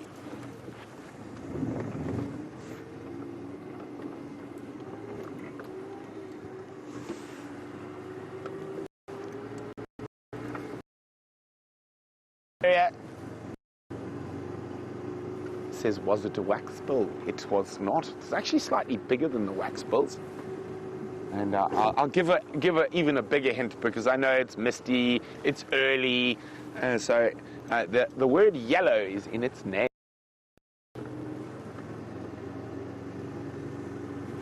Ah, that's a big hint. I mean, the word yellow is in its name. But while we keep checking around at cheetah plans, let's go back to Steph, who I believe has got the old man, the old bullet, who's made an appearance on Tuma.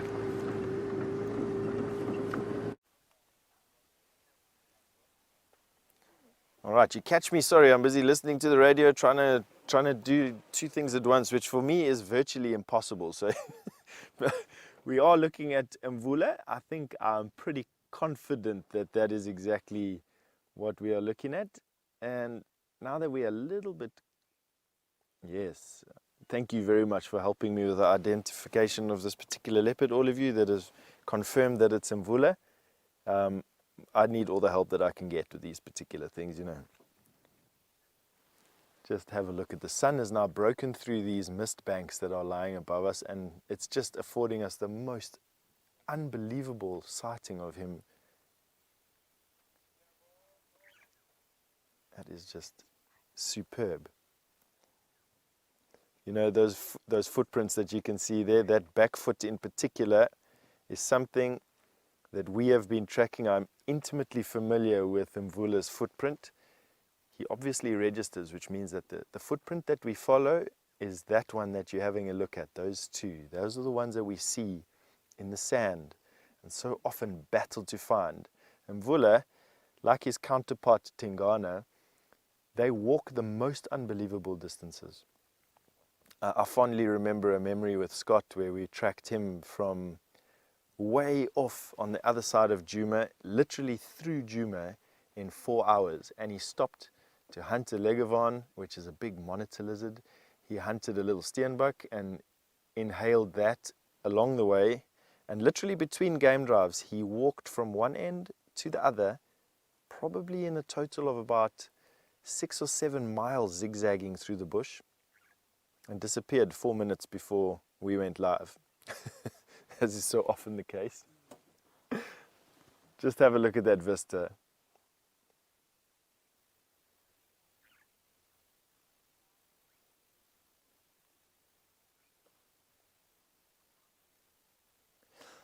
Katie, all the way from the UK this morning. Good morning, firstly. And secondly, you've asked, with a leopard sleeping on the ground, does this mean he's comfortable? Does this mean that there's lion around, or he's just feeling at ease? Katie, to be honest, leopard cornered in a tree, although they can climb slightly higher than what lion can, it's actually more dangerous for them to be in trees than on the ground. On the ground, leopard are vulnerable to other leopard. They are vulnerable to hyena, and they're vulnerable to lion. But generally only hyena and lion when they have a kill around, and then those predators are usually focused on the kill and will come and chase him off and then devour whatever he has. Other leopard, Mvula's at that particular point where he will want to defend his territory and his rights over territory against any interlopers. And And in a year or two, we'll probably be at the point where he won't be able to defend that and will lose it. And at that point, he does stand the risk of being injured in a confrontation, mortally injured in a confrontation, which is usually the demise of a leopard. Injury of some sort to be finished off by hyena or, in most cases, just another predator. They live hard lives, these animals out here, I must be honest with you. They're born hard. Their first year of life is incredibly rough. And then going into adolescence, and that solitary nature that they need to then cement in a territory, defend, and then eventually be out-competed by it. It's never an easy thing. But just to conclude that particular point, he is actually at the safest where he is right now. He has a 360 view around him, and he's got many escape routes from where he is.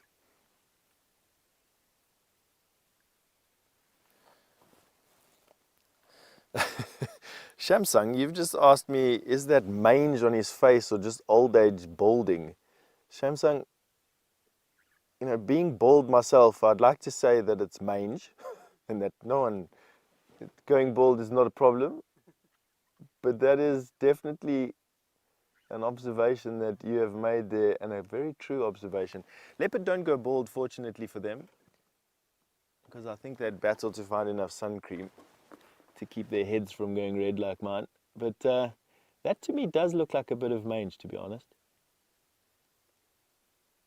I'm going to call it and say it is mange. This time he's in a poor enough condition for the mange mite to actually proliferate on him. And with those cubs that we have in the area full of mange, it's not unlikely that he would have contracted it from somewhere and he's now just trying to fight off an infection. Not bad at the moment. He looks like it's at a point where he's rubbing his head. You would have noticed, for those of you who have been following the show for a number of years, that leopard quite often rub their heads on things. They have a lot of sebaceous glands on their foreheads, which they then use to scent mark bushes with. And I think he's using that sort of as a scratching post. Yes, it is mange, I'm going to say. It's not necessarily going to end up as bad as what those cubs from the Styx Pride are.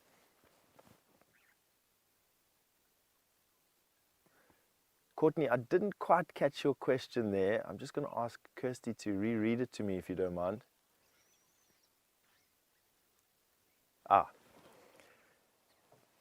Courtney, you asked me if the leopard spots are a pigmentation or is it fur? In other words, if we had to shave this leopard bald, would he have those spots on his skin or just the fur? That's a good question, Courtney.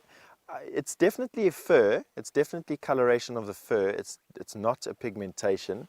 However, I've never seen a skinned leopard before or a shaved leopard before. So I don't actually know if the skin is a different color. I would imagine that it isn't. I mean, I can't imagine why it would be. But good question there, Courtney. You caught me there. I don't actually know. Perhaps one of you'd like to find out. I don't know if there's even references to that or even reference material to that. For that reason, I'm not going to get everyone to go and search for things right now. I think it's most likely that it's just a fur pattern and that the skin is not pigmented in those rosettes that you see there. And that the skin is probably a uniform color of some sort, probably a gray, similar to what we're seeing now on the back of his ears. That grayish skin color on the back of his ears.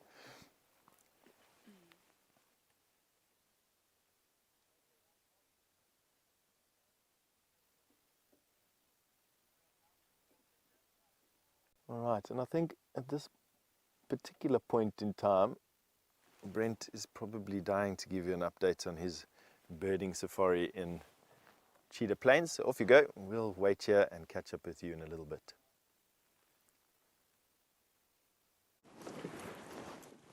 So the last of the mist is burning off here on Cheetah Plains. You can just see it above the tree line. We've made our way down to the southern open area, and I'm looking for my mate Gnorman the Gnu, but he's proving to be scarce. And I was hoping to catch him in the mist, but the sun beat me to it. As you can see, little patches are blowing off. But what do? We're going to move to the middle of the open area, and then I think it's present time.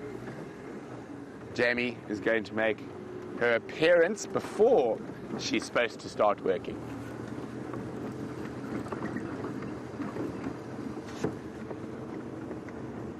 Well done to James and Gretchen, that very difficult little bird, which we can definitely classify as an LBJ, a little brown job, was indeed a yellow-throated petronia.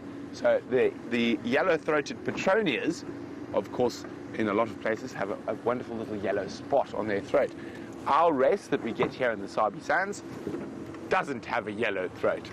So very well done if you guys got that. It's not an easy bird to ID, but here we go. I'm just trying to think, yeah, this looks like a good spot. Just in case those cheetah appear, we've got a nice big view around. Well, Aaron is wondering, are Jamie and Dave going to sing happy birthday? Is that... Wait 1 second, let me just... Binoculars, where did I put my binoculars? Interesting. I don't know where I put my binoculars. Ah, there they are. I think it's a piece of wood, but I'm hoping it's a piece of wood. It looked like a ground hornbill. But it is a ground hornbill piece of log. It does, yes. So now we're going to ask Jamie to come join me, since I don't know how you managed to sneak these on without me seeing. You were distracted by the coffee. Yes, I was distracted by my Rwandan coffee. So there we go. No, wait. So this, no, we have to. Oh, wait, let's do this next. Look how awesome the paper is, though. You see, There's a this blue is the most darker, a important water part, back. because this was seriously. Yes, The wild dog was look right at on that. the edge. Wild dogs. That was, Yay. and that took some serious rapping skill, and I'm not the greatest rapper. Well, you're definitely much better than me. I'd probably just put it in newspaper. Or actually, what I normally do is just give it to you Yes. in what it came in. Yeah. Okay, so what should I open first? It doesn't matter. There's no particular. Okay, well, we'll leave the wild There's dog more for presents, because wild dog for a second.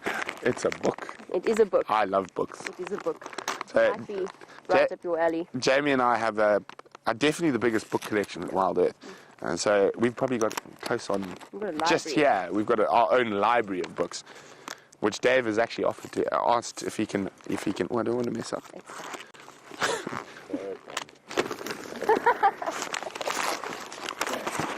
You don't find this Wow. Latin for bird watchers. This is so exciting. because we're giant nerds. Yes, we are. Oh, and I actually know who did these paintings. Oh, there you go. Well, that one in particular, that was by Thomas Baines, Oh, there you go. who's my favorite wildlife artist. He's not the most correct wildlife artist, but if you have a chance, look on Google. One of my favorite paintings of all time is Thomas Baines' Buffalo at Victoria Falls. So it's that very Victorian era stylized animals. So, okay, we're going to go for the first Latin name. What is it going to be? A vanga, which is a type of flycatcher that I've never heard of. This is, Madagascar. We've got to go to Madagascar so I can see a red-shouldered vanga, which is, this is quite a good one. Cali salicis. How would you say that? Calicallicus. Rufocarpus. Now, Rufo must mean to do with the red. Yeah. Listen how amazing this is. It was found by Phoebe Snetzinger, born Phoebe Bennett in 1921 in Lake Zurich, Illinois. There's a very nice story about James Bond and who's it? Oh, Ian Fleming. Ian Fleming, He was, yes. of course, a very big bird watcher. Yes, he and was. Where Even the name James Bond came from. Oh, really? Yeah. Well, tell it to us. So Ian Fleming had a friend called James Bond, who was also a very keen, avid bird watcher. And I think Ian Fleming decided that James Bond was a fantastic name for a spy, and proceeded to write the books without James Bond, the real James Bond's permission, which was fine up until the point that, of course, because James Bond had a certain reputation with the ladies. Yes. So the real James Bond's wife had something to say to Ian Fleming. So I think there was something about it was fine as long as he could name a particularly ugly bird after Ian Fleming in return. Oh, wow, that's amazing. So Funny you little story. learn everything. Okay, now I don't want to mess this one up because it's got the wild dogs. Okay. So I'm going to... No, where are you going? You can't disappear. I was going to jump on the back. I want to get a good opener. Yes, there we go. That'll do the trick. So we don't mess up the paper. This is very neat. This is probably the neatest I've ever opened anything in my life. Very impressed. Ooh. Ooh. That's going to be complicated. There we go. What is it? I don't know what this one is. Something I wanted. Well, see, that's the nice thing about being a couple. You can always buy something for someone else that you really wanted, and then you can actually justify. You are so clever. Okay, so now this is a very cool tool, and I'm actually going to I'm going to open it right away. Dave, do you know what this is? No. Is this the There's three. fisheye, macro, and wide angle? So, and as I said, it's perfect because I forgot the card for my big camera. So now this you take, and it turns your iPhone into a very smart thing. Ah, let's see what Dave looks like. And Jamie, I don't know which one this is. I don't know which one that is. Oh, it's the fisheye.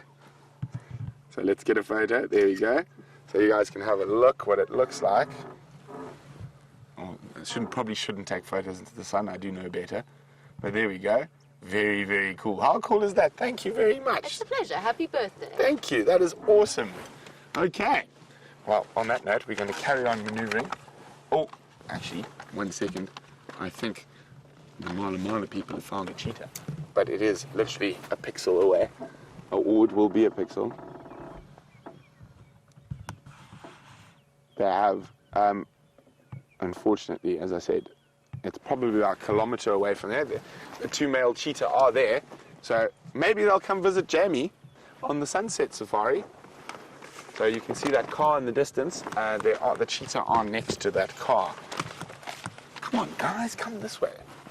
But it's getting a bit warm. So I don't know if they're going to move. Oh dear. Anyway, well, what that means is we know that cheetah are there, and it's unlikely they're going to come here this morning, but that's good for Jamie and Steph. They'll be out this afternoon, so there's a very good possibility that the cheetah will be on cheetah plains. But what that also does give us the opportunity to go look in an area we don't often go on cheetah plains for a possible new leopard, which is Tundi's unnamed daughter, who is to the west of us. And it's a bit of a funny area, so let's go have a look there while we search for new leopards and other wonderful things on cheetah plains. Let's go back to Steph and the old man. Not Steph.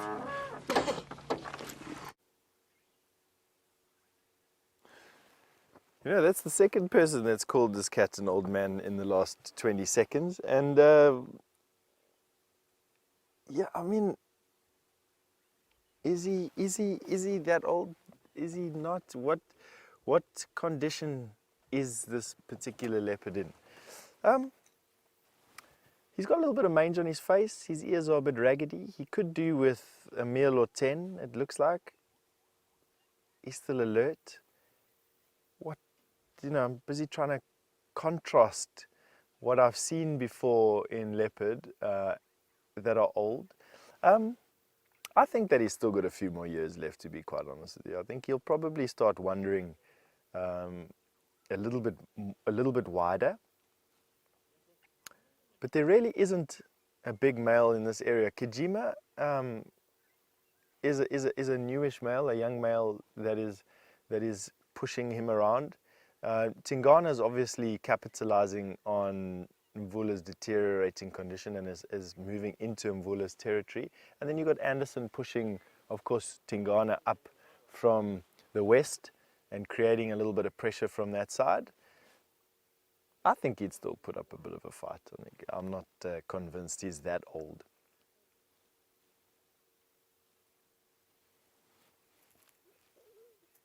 Dark Knight, you've asked, can old leopards be transferred to other reserves? The easy answer is yes, leopard are very transferable. They relocate incredibly well and they adapt to new environments incredibly well. Will it happen here in the Sabi Sands and the Kruger National Park? No. The reason for that is that this is considered an open system for all that it has a fence around it, but for all its massive surface area. And what we'll try and do is let nature be nature and let things happen as naturally as possible.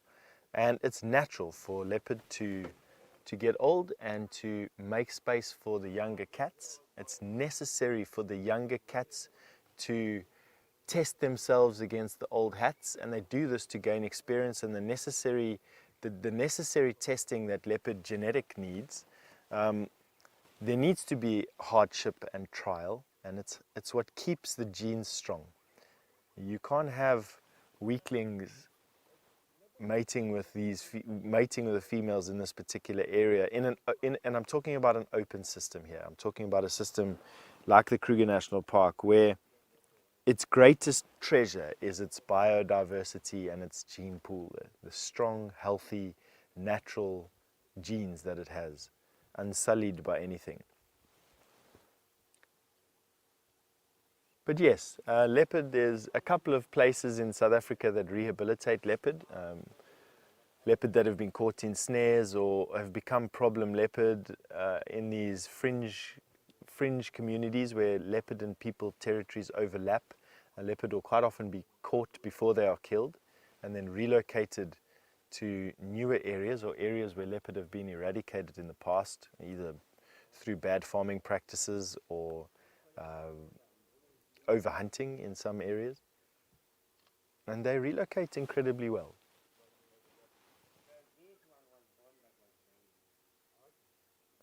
Let's have a look at those massive forearms that he has there. I mean, those shoulders and those forearms ending, they look almost stubby, but he's actually a fully grown cat, probably standing. They don't stand very tall, leopard. They probably stand about mid-thigh at the shoulder, but can be quite long from nose to tail. You get leopard, just like people, you get leopard of all different sizes and shapes.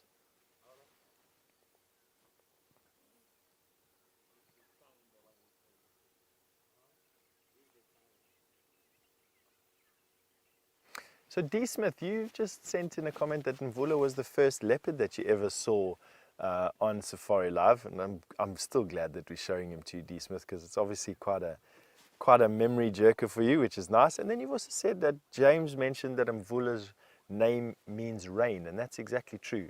Mvula is like rain, but I suppose it doesn't just necessarily mean. It's probably more to do with these African sudden, violent, massive, thunderous rain storms that are so typical of this particular area of the bush, instead of just the soft pitter-patter, which I can't imagine a leopard of such majesty being named after. Still just keeping his head on a swivel, quartering this particular dam. I'm not too sure what he's looking for. I mean, he would hunt, he's opportunistic, so if an impala had to come down here and want to get a sip of water, if there's anything left in these mud puddles, or some nyala come down to the edge here, he absolutely will hunt them. But it's also just likely that he's enjoying the view.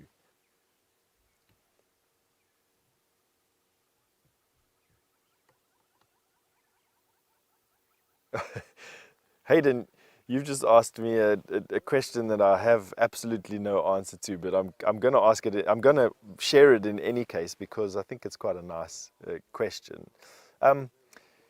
Firstly, you're asking this question all the way from California, which is impressive because it's pitch black there where you are right now. So good morning to you. And secondly, you've asked how many calories a day does a leopard need to eat to stay healthy? I don't know, to be honest. They need to probably eat between, let's say on average, lions eat between 2 and 5 kilograms of meat a day to stay healthy. So let's halve that to 1 to 3 kilograms. So 2 to 6 pounds of fresh protein per day. And I'm gathering that you are a health conscious person and that you count calories per day. So you know, for those of you who are health consciously minded, let's say 1 to 2 kilograms, so 2 to 6 pounds of fresh protein per day is what he would need to stay healthy or to have a healthy metabolism. Do they eat that? No. Leopard are sort of feast or famine creatures. They will catch whatever they can. Sometimes, if they're very lucky, they can catch more than one animal and cache animals in various trees around where they are and go from one carcass to another. But more often, they go from periods of extended starvation, so periods of a week or more without food, and then they will kill something big and lie for 3 or 4 days feeding on that and then move off again, sometimes catching something relatively soon, sometimes not. He looks quite skinny, this particular leopard. He looks like he hasn't eaten anything in a week or two. So I hope that answered your question, you know, and that you've found how many calories a piece of venison gives you. Obviously, venison out here having little to no fat on it, so calorie counts would be lower than a piece of fatty beef.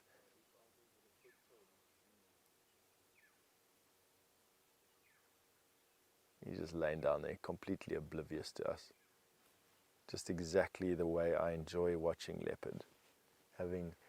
This leopard would be doing this whether we were here or not, and that is precisely the goal that we try and achieve here at Wild Earth and with Safari Live. We try and touch the earth lightly. Not always possible, especially when you've got Brent Leo Smith driving the car, but then you wouldn't see as many cats as you do without him bashing around the way he does.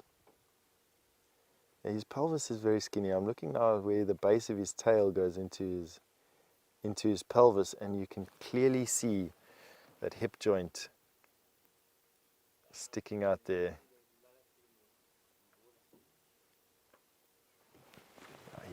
He needs a meal.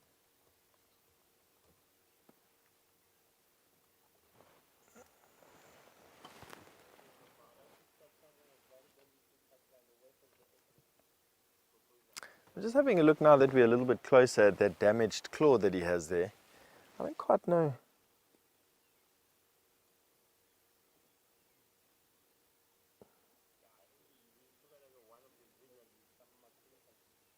Yeah, it does look like he's damaged that claw there, which, you know, on a leopard that's this old, you don't get to this old being a leopard without carrying some scars. There's just no ways that he would have made it this far without broken bones and the rest that goes with it.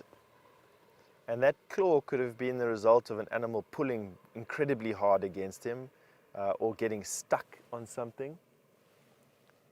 Old male leopard like this are very, very good at hunting large warthog. And it could have been a warthog that gave him that injury.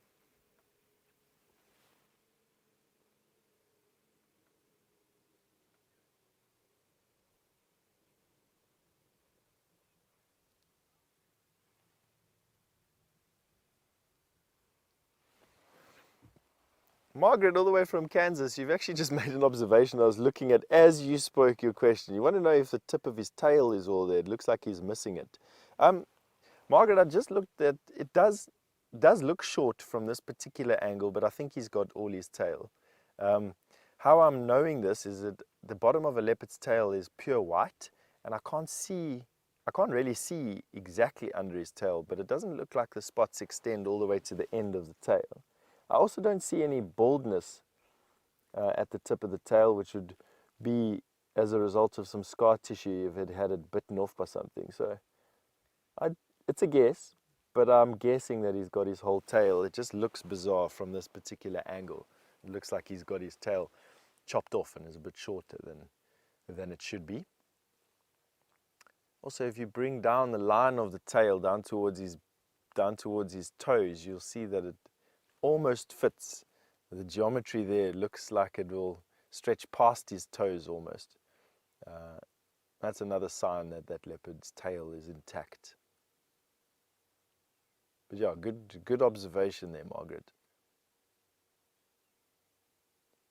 You know, when I first saw Mvula with Scott Dyson, more than a year ago now, we were on foot, and this particular leopard allowed us to follow him on foot for probably, I don't know, half a mile or so, just every now and again looking over his shoulder to make sure that we knew he was there and that he knew we were there, and that, you know, he wasn't quite snarling at us, and he carried on with his day. He allowed us to walk with him. It was just one of the most amazing experiences that I've experienced in recent times, was this tolerance that this animal has for humans, and just a really, really special experience. But while he sleeps peacefully here on the side of Buffelshoek Dam, Brent is scouring Cheetah Plains, and I'm sure he has an update or two for you.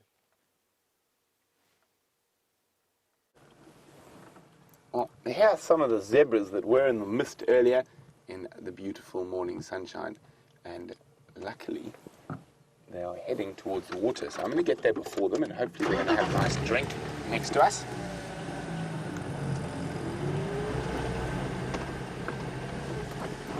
She almost looks like a little bachelor group. I'll have a closer look now.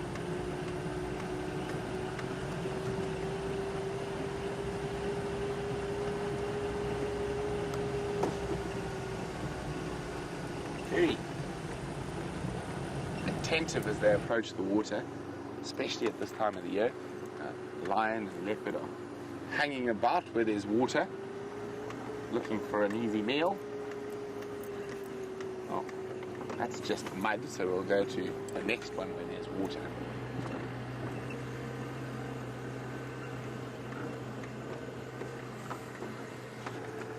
It might take a while to get here.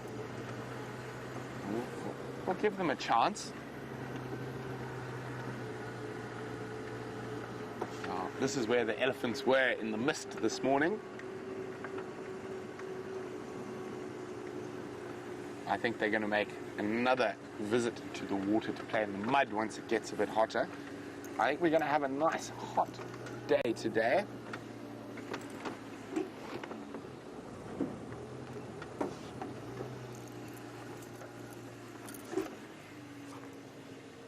There we go, there's the water. Let's hope the zebra come here. So Virginia in Kentucky is wondering, when I go home, are the animals as relaxed as they are on the Sabi Sands? Most of them are, except for the leopard. With Kajima. After dark, they're okay, but during the day, oh, I heard an elephant scream somewhere. During the day, they are a bit skittish. And it is amazing that not even 10 years ago, leopards were shot on sight in those areas, and now it's a game reserve. We've got one young male who's about the same age as old Cinderlai, who's actually very relaxed all the time, but it's taken quite a bit of work to get him there. So, yes and no. So everything is as relaxed except for the leopards. Where are those zebras now? Looks like they might take their time in getting here. Oh, there is a dove having a drink, fiddling around in the mud. Hello.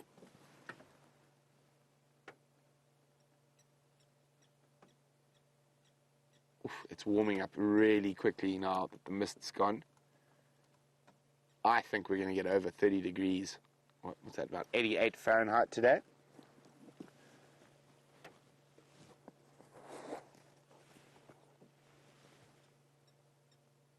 hear the clinking of a blacksmith lapwing. And I can hear a golden-breasted bunting calling in the distance.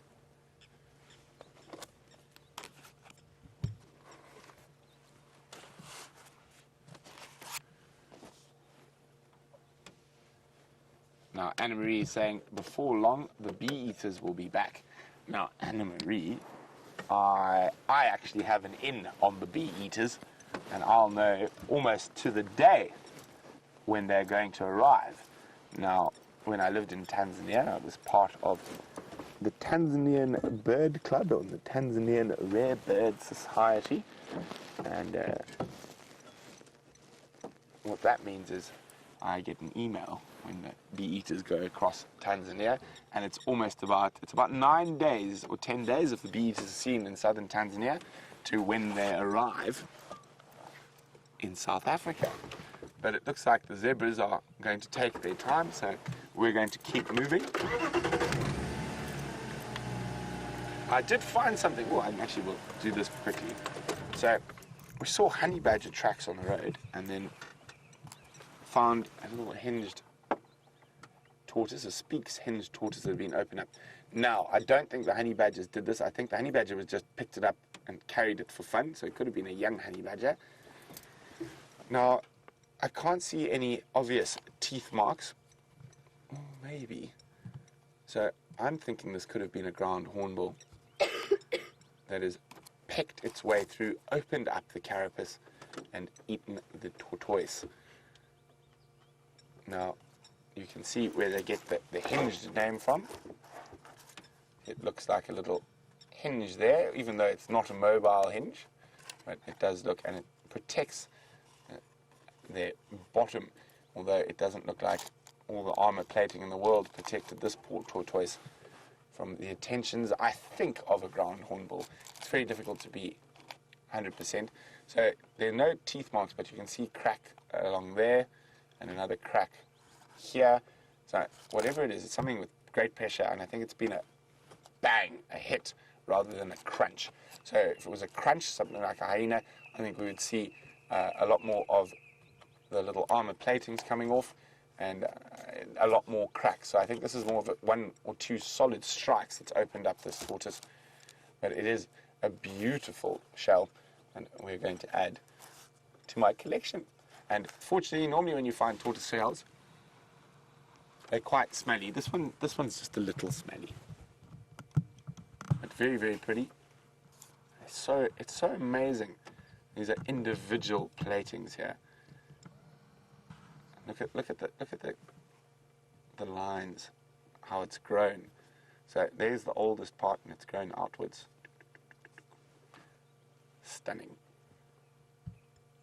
Well, the zebras aren't as impressed, so they're just looking at us at a distance. So they might be a little bit nervous to come drink while we're here. So let's let the poor zebras have a drink, because it is a drought after all.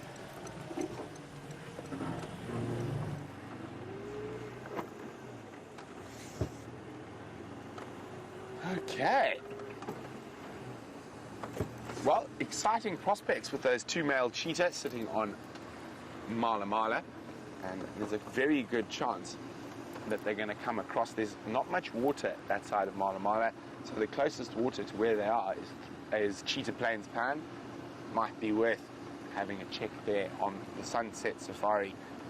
Unfortunately, I won't be there. It could be Jamie or it could be Steph going to look for those cheetah. But it sounds like while we've been dallying about on Cheetah Plains, we did have that incredible elephant experience though this morning. Steph has had all the big cat luck. Sindila, Mvula, the Nkahumas. And speaking of big cats and big cat luck, let's go back to the old man. And this time I mean Steph, not Mvula.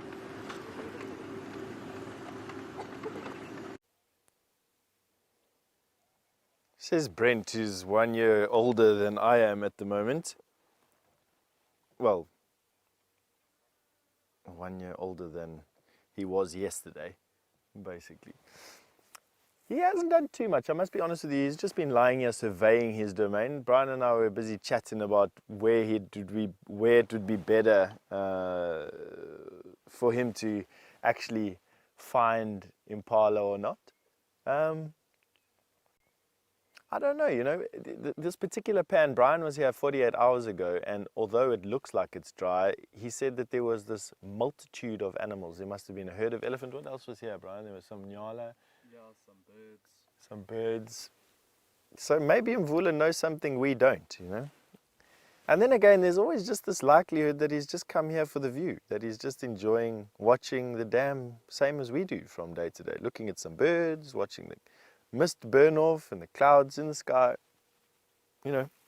Leopard are not on timetables. They don't have an agenda to fulfill. They don't have a checklist of things to do in a day. They just be. They just are. And, today he just is looking at this view.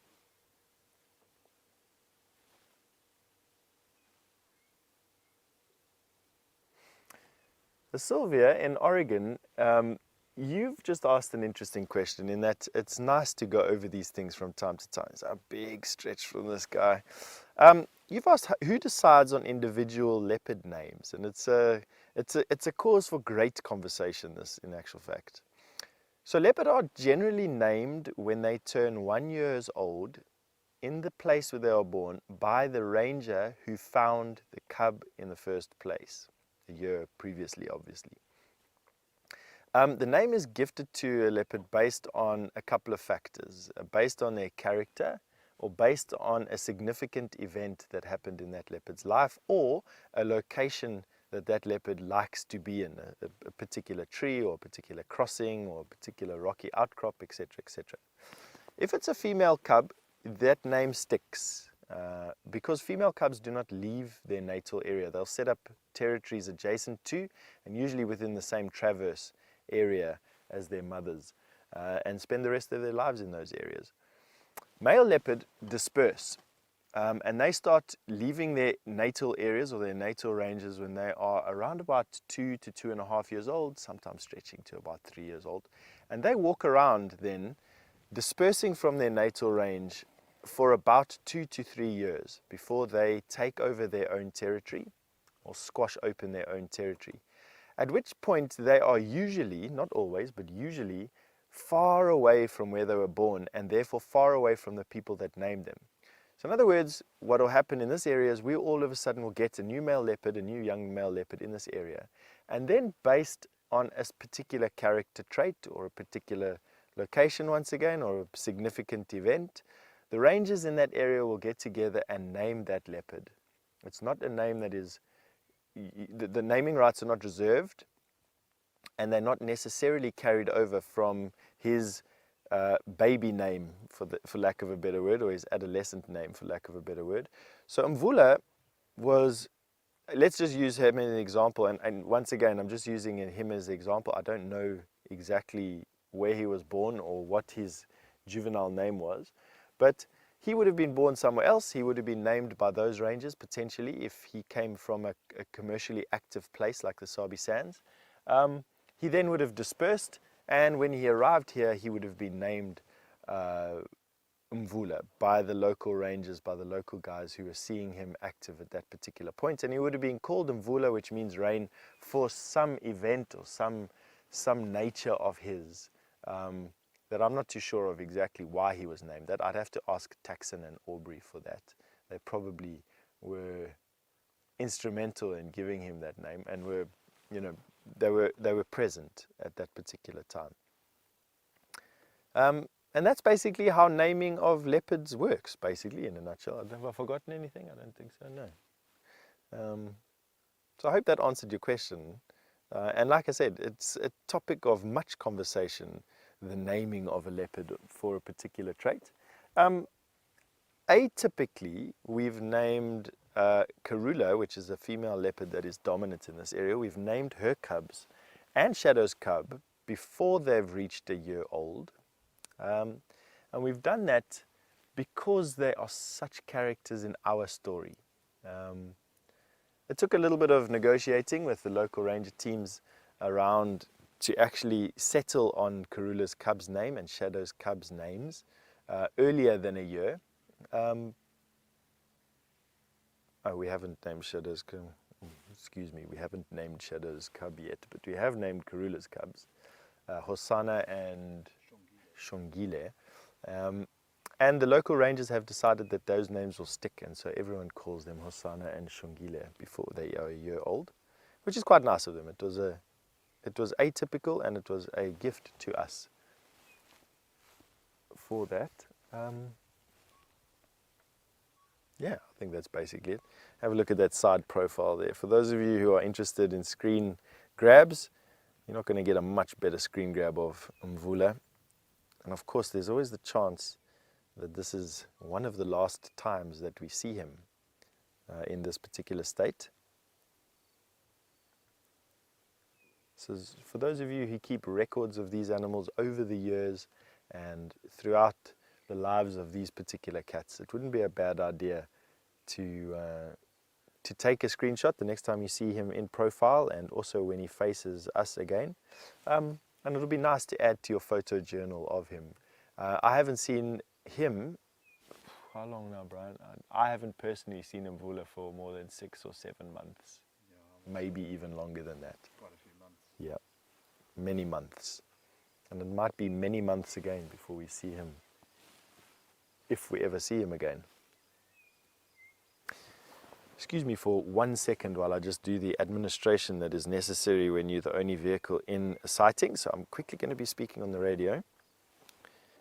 The station's a single male leopard, still static at Buffelshoek Dam, 1 vehicle in this particular sighting and 1 on approach.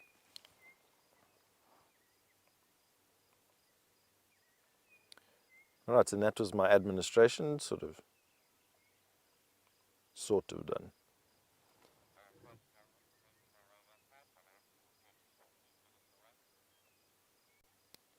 Copy that. So Sean, all the way in Oregon, wants to know why he has much bigger front paws than back. And that's because he catches his food with those front paws, and they are slightly more developed. They are much bigger, probably 20% bigger than his back paws, and also more round. And that's because he can splay those toes open, or those fingers open. The back paws are used to launch himself off the ground in a charge at some prey, and then the front paws are used to catch and hold the prey down, and also to maneuver it, to manipulate it into a position where a killing bite can be delivered.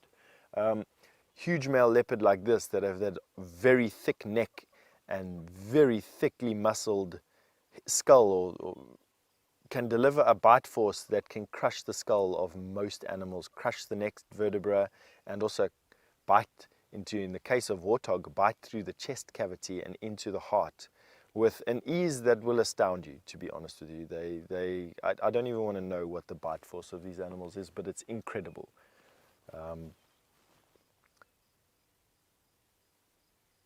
And yeah, it's all that sort of make him this efficient killer that he is. And they are probably one of the best killers out here in terms of effort for reward. There are animals out here that have a higher success rate than leopard, and cheetah and wild dog have higher success rates than what leopard do.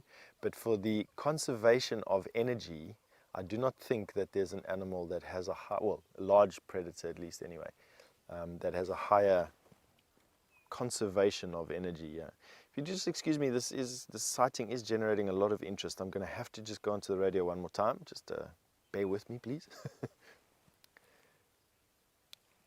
All right, and I think while I just manage the sighting, I think to send you over to Brent will be infinitely better than listening to me warble on the radio. See you in a bit.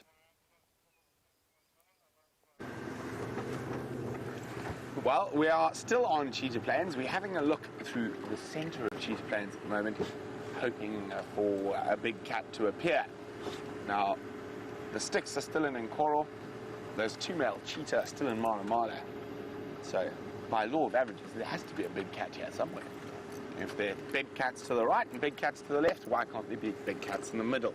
So we're going to check the little water hole in front of the Cheetah Plains Lodge. It's probably one of the areas we check the least. we often just scoot through and move towards the open areas.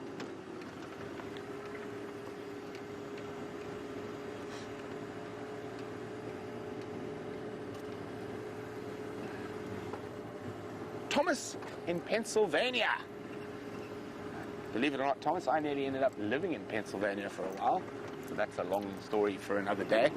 And Thomas is wondering if other guides in the greater Kruger area let us know if there are any male lion coalitions on their way towards us. In Kruger itself, no, because there's no one there. But if they're coming from the Mandy or they come from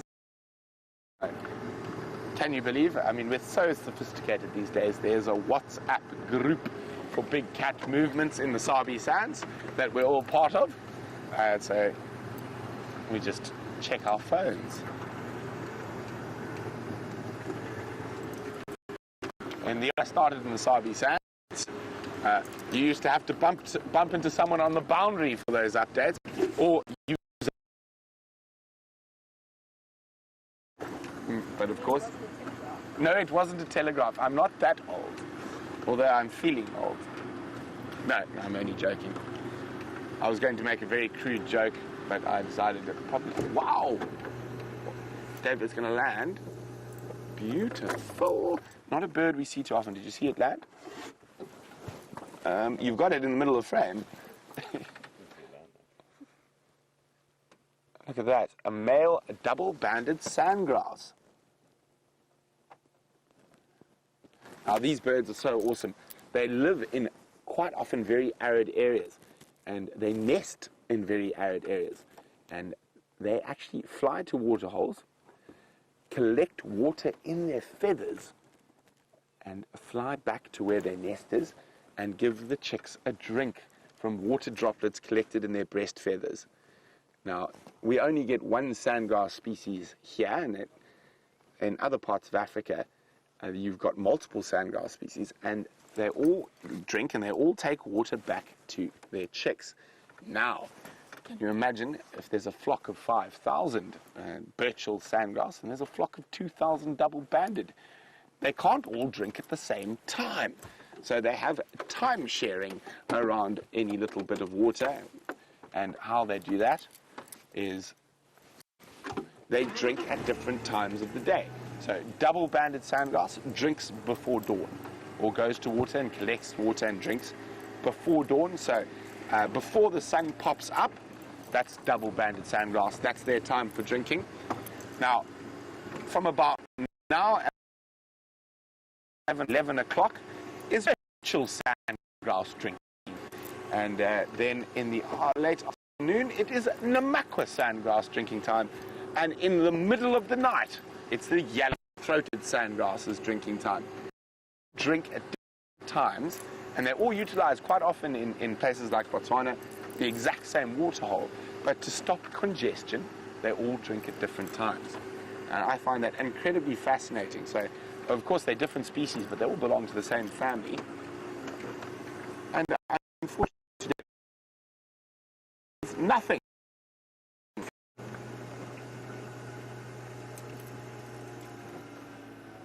Quite often we find a little bushbuck sneaking through for a drink. So unfortunately nothing here today, so we're going to start making our way back towards Juma Private Game Reserve. And I'm hoping for a nice big fry-up for breakfast. I think I can smell them from here already. So while we start moving back towards Juma, let's go and see how Steph's doing.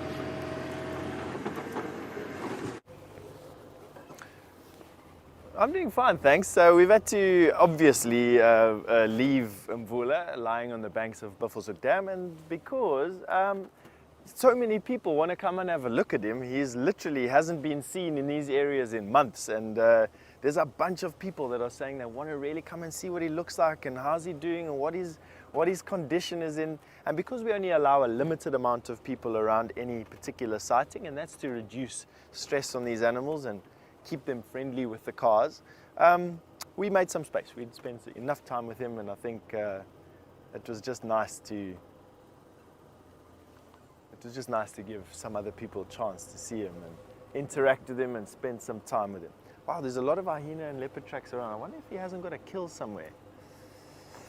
No, his belly is not full enough for him to have a kill somewhere. And this is just, I think, the normal hyena up and down on the road over here and on the game path that we just passed over there. If he had killed something, he'd have a much fuller belly, and he may have walked to Buffelshoek Dam to have a drink of water if he was full, but we would have seen some evidence of him with a fuller belly. Perhaps he did kill something and didn't even get a chance to eat it before the hyena stole it from him, which is also a possibility. Lots of hyena tracks on the floor here. The whole clan has been running up and down.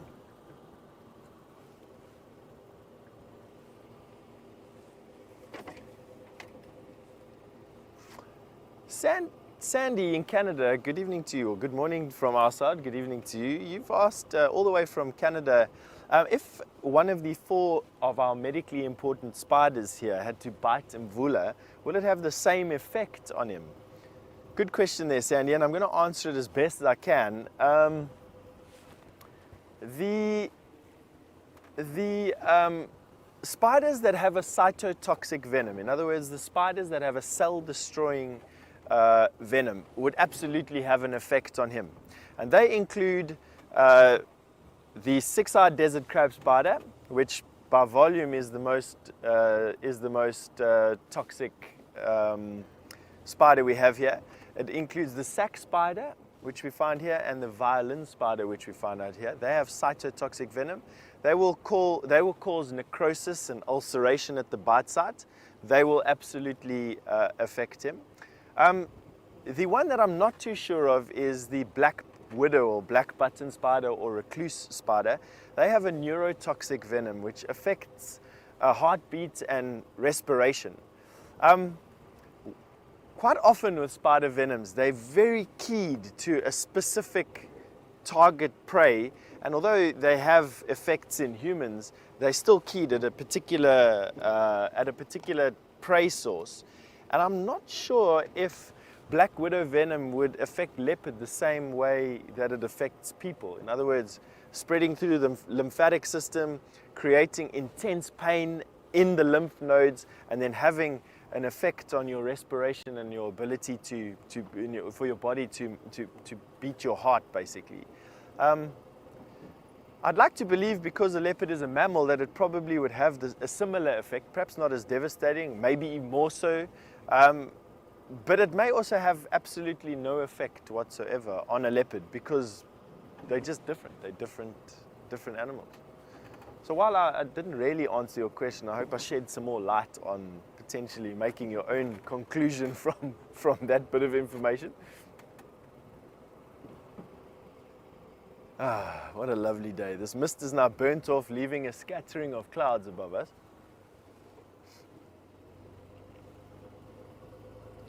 Ali, good morning, Ali. You've asked what my favorite bug or insect is. I don't really have a favorite, to be honest. I just enjoy all of the insects. I enjoy all of the bugs.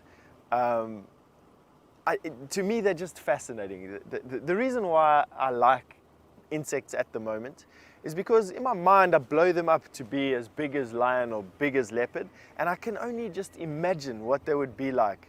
They're just so much more terrifying and so much more adept at hunting their particular prey species. They're just so much more bizarrely shaped and functioned and provisioned and resourced. For me, that it blows my mind at the variation and the diversity of insects that we have out here. So I don't really have a favorite. Obviously, the ones that are more bizarrely shaped have armaments that defy imagination or very, very beautifully colored capture my immediate interest, but I like them all, to be quite honest with you. I mean, for those of you who are joining us this morning, that little minute spider that was on the dashboard this morning, holding up his leg in the mist, catching some water on the bristles on his leg, and then licking off or eating off that water, was just fascinating for me. Yeah, it's similar to me holding up my arm and then licking the dew off of the hair on my arm to gather moisture. Just, it's nice. I feel like I'm rambling. All right, we're going down central now. It'll give us hopefully a nice view of these clouds. Now, as I was mentioning with a mist is actually a cloud that forms on the ground and quite often gets burnt off. But you can see there in the distance, the mist is still hugging close to the ground. And I must be honest, although the clouds above us look to be a couple of 100 yards or so off the ground, it looks like something's happening. There's definitely a front. And with Spring Day happening for us tomorrow on the 1st of September, it's not uncommon for us to get rain around Spring Day, to be honest, with these cold fronts that come in. But we're also having a change of weather systems. The low pressure and the high pressure systems that are prevalent over us during a winter or a summer, or during a dry and a wet period, are now shifting. And as they're shifting, they're bringing in different elements here. They're bringing in moisture from the Indian Ocean, and that creates a change in the available moisture in the air. Cold fronts are still busy sweeping up from Antarctica across the Cape and up into the country and boiling over the escarpment. And so we end up in this mush of weather here as the low pressure that is dominant in summer starts to reassert itself here. And the high pressure that's dominant in winter starts to move out over the Indian Ocean. And things change a little bit here. It's quite exciting. Nice time of the year. We're expecting some wind. August has been a blustery month for us, not the common high winds that we usually have. September usually signifies a rain or two and this mistiness that comes in, and then we have our first large rains, or expecting our first large rains, at least anyway, in October. Holding thumbs that the drought is broken somewhere around the 15th or 10th, excuse me, for James and I to win our bet. Brian's just shaking his head at the moment going, nah, it's going to happen on the 20th of September, I think is what he's predicted the drought to break. But who knows what the actual answer to that is. Let's see if we're lucky enough to share this yellow-billed hornbill is having a bit of a dance with the mate. Let's see if they do it now for us. Not yellow-billed, excuse me, red-billed hornbill. He's having a groom, a morning groom.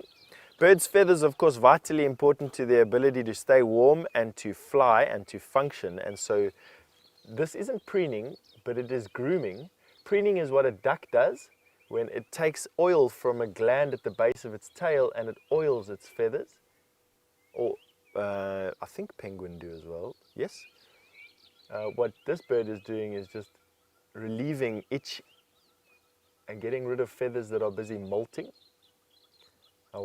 How a bird molts is it sheds a feather, well, its primary feathers at least anyway, the feathers that it uses for flying are shed one feather at a time, starting at the tip of one wing and moving around the bird, ending at the tip of that wing again. And they'll do it about once a year, I think as my memory serves me correctly, they molt about once a year.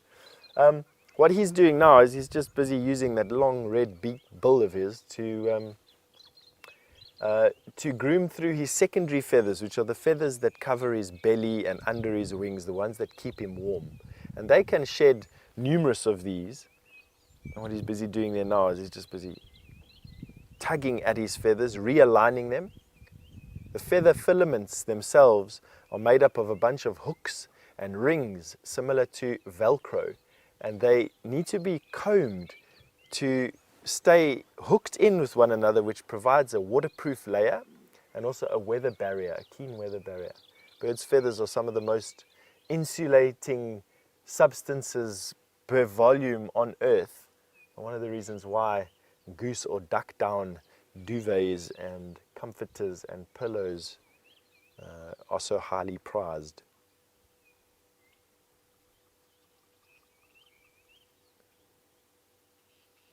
Sharing the morning with his red-billed hornbill. You can see that he's facing his back to the sun and opening up his wings, which is allowing us to see that black under the black feathers on his back. And he's deliberately doing that. He's deliberately facing the sun. That will be absorbing heat, and he's heating up his core. With the mist that was rolling in yesterday and with a lack of vegetation on these trees, I have no doubt that this particular bird was feeling pretty exposed last night. And with the lack of decent food around,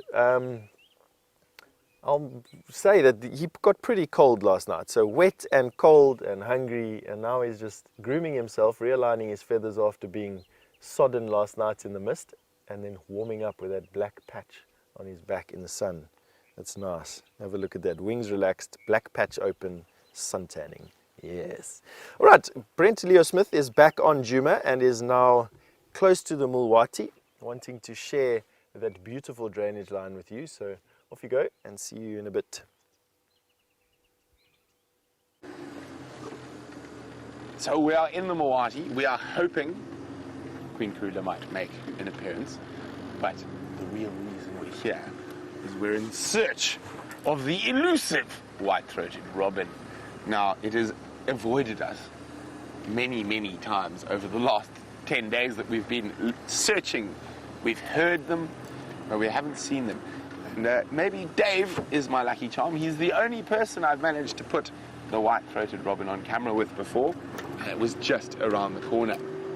Now, oh, kingfisher.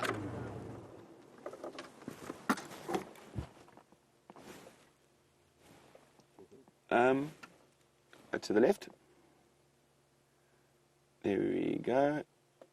On that big, there we go. A little bit up. There he is. Hello, little striped kingfisher.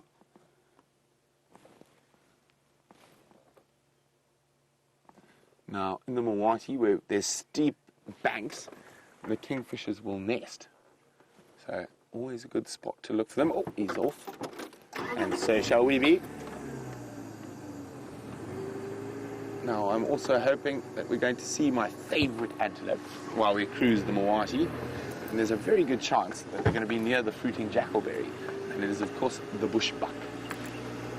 Beautiful little antelope with a backbone of steel. Male bush buck are actually quite ferocious creatures for a little guy. And they have been recorded fending off lion and leopard as well. Oh, hello. What tracks do we have here? No, it's not Karula, unfortunately. The last time we found Karula's tracks, I was like, oh, these look quite fresh. Oh, there's a cub track. And we came around the corner, I was like, oh, leopard cub. That could happen. You never know. We are live. But we are heading into white-throated robin country now. This little corner here is the spot where we managed to get it on camera before. Like most robins, they are what you call a skulking species. So they flick about in the little thickets, and that makes them very difficult to get on camera. So it's always a lovely challenge to try and get a white... Sorry about that.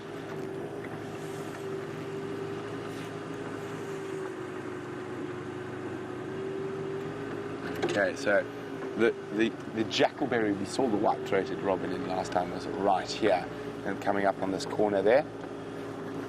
But I can't hear him at the moment, and that's the best way to find. Natal Franklin scuttering across in front of us.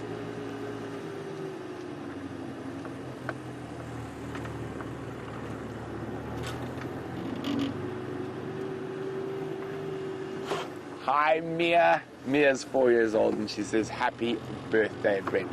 Thank you for the very special message, Mia. So happy you got to share my birthday drive with me. Okay. No white-throated robins, but a schnoozing and nyala chewing the cud. So we're going to switch off and listen while we look at that nyala to see if the white-throated robin starts calling.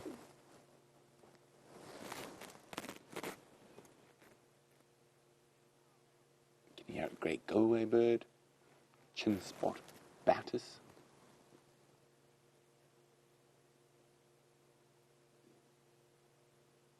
Oh, I can hear the robin. He's up ahead.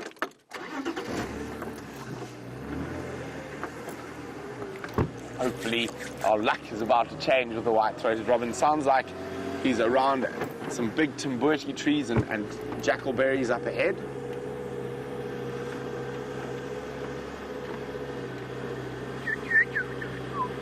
Here we go, somewhere in this little thicket here. It sounds like where he was. Now, can we find the skulker? There.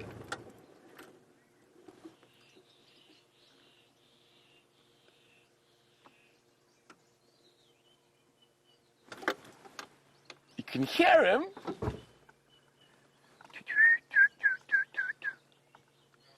Okay. Come on. Oh, I know where I'm going. I know where I'm going. 4 minutes to find a white-throated robin. I think it's probably less than 4 minutes now.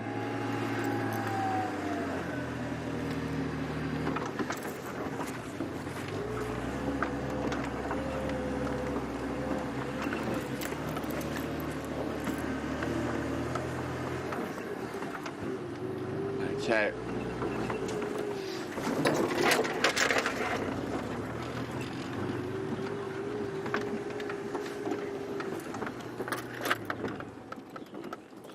Listen to that.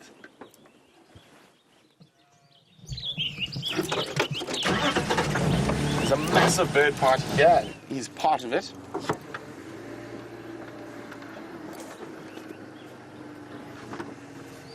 Three minutes.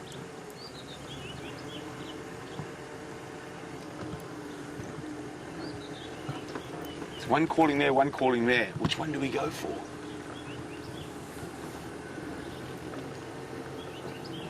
And we go for this one. Oh no. It's this. There's two robins there. Actually, there's also a white-browed scrub robin. Let's go back to this. And they're in that little thicket there.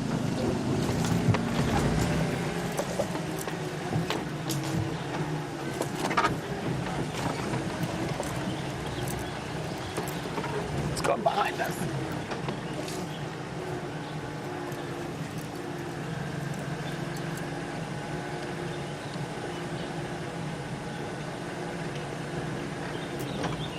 Okay, there's the white-browed scrub robin. See him, Dad? Yeah, thanks, man. No, out. Oh, he's moved now. Right, there we go. He's just.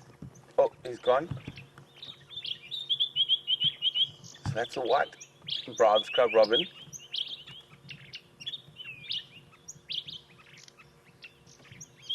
And I can't hear the white-throated now. I can only hear. Okay, Dave. A little bit to the left. Okay, that bush there. Top.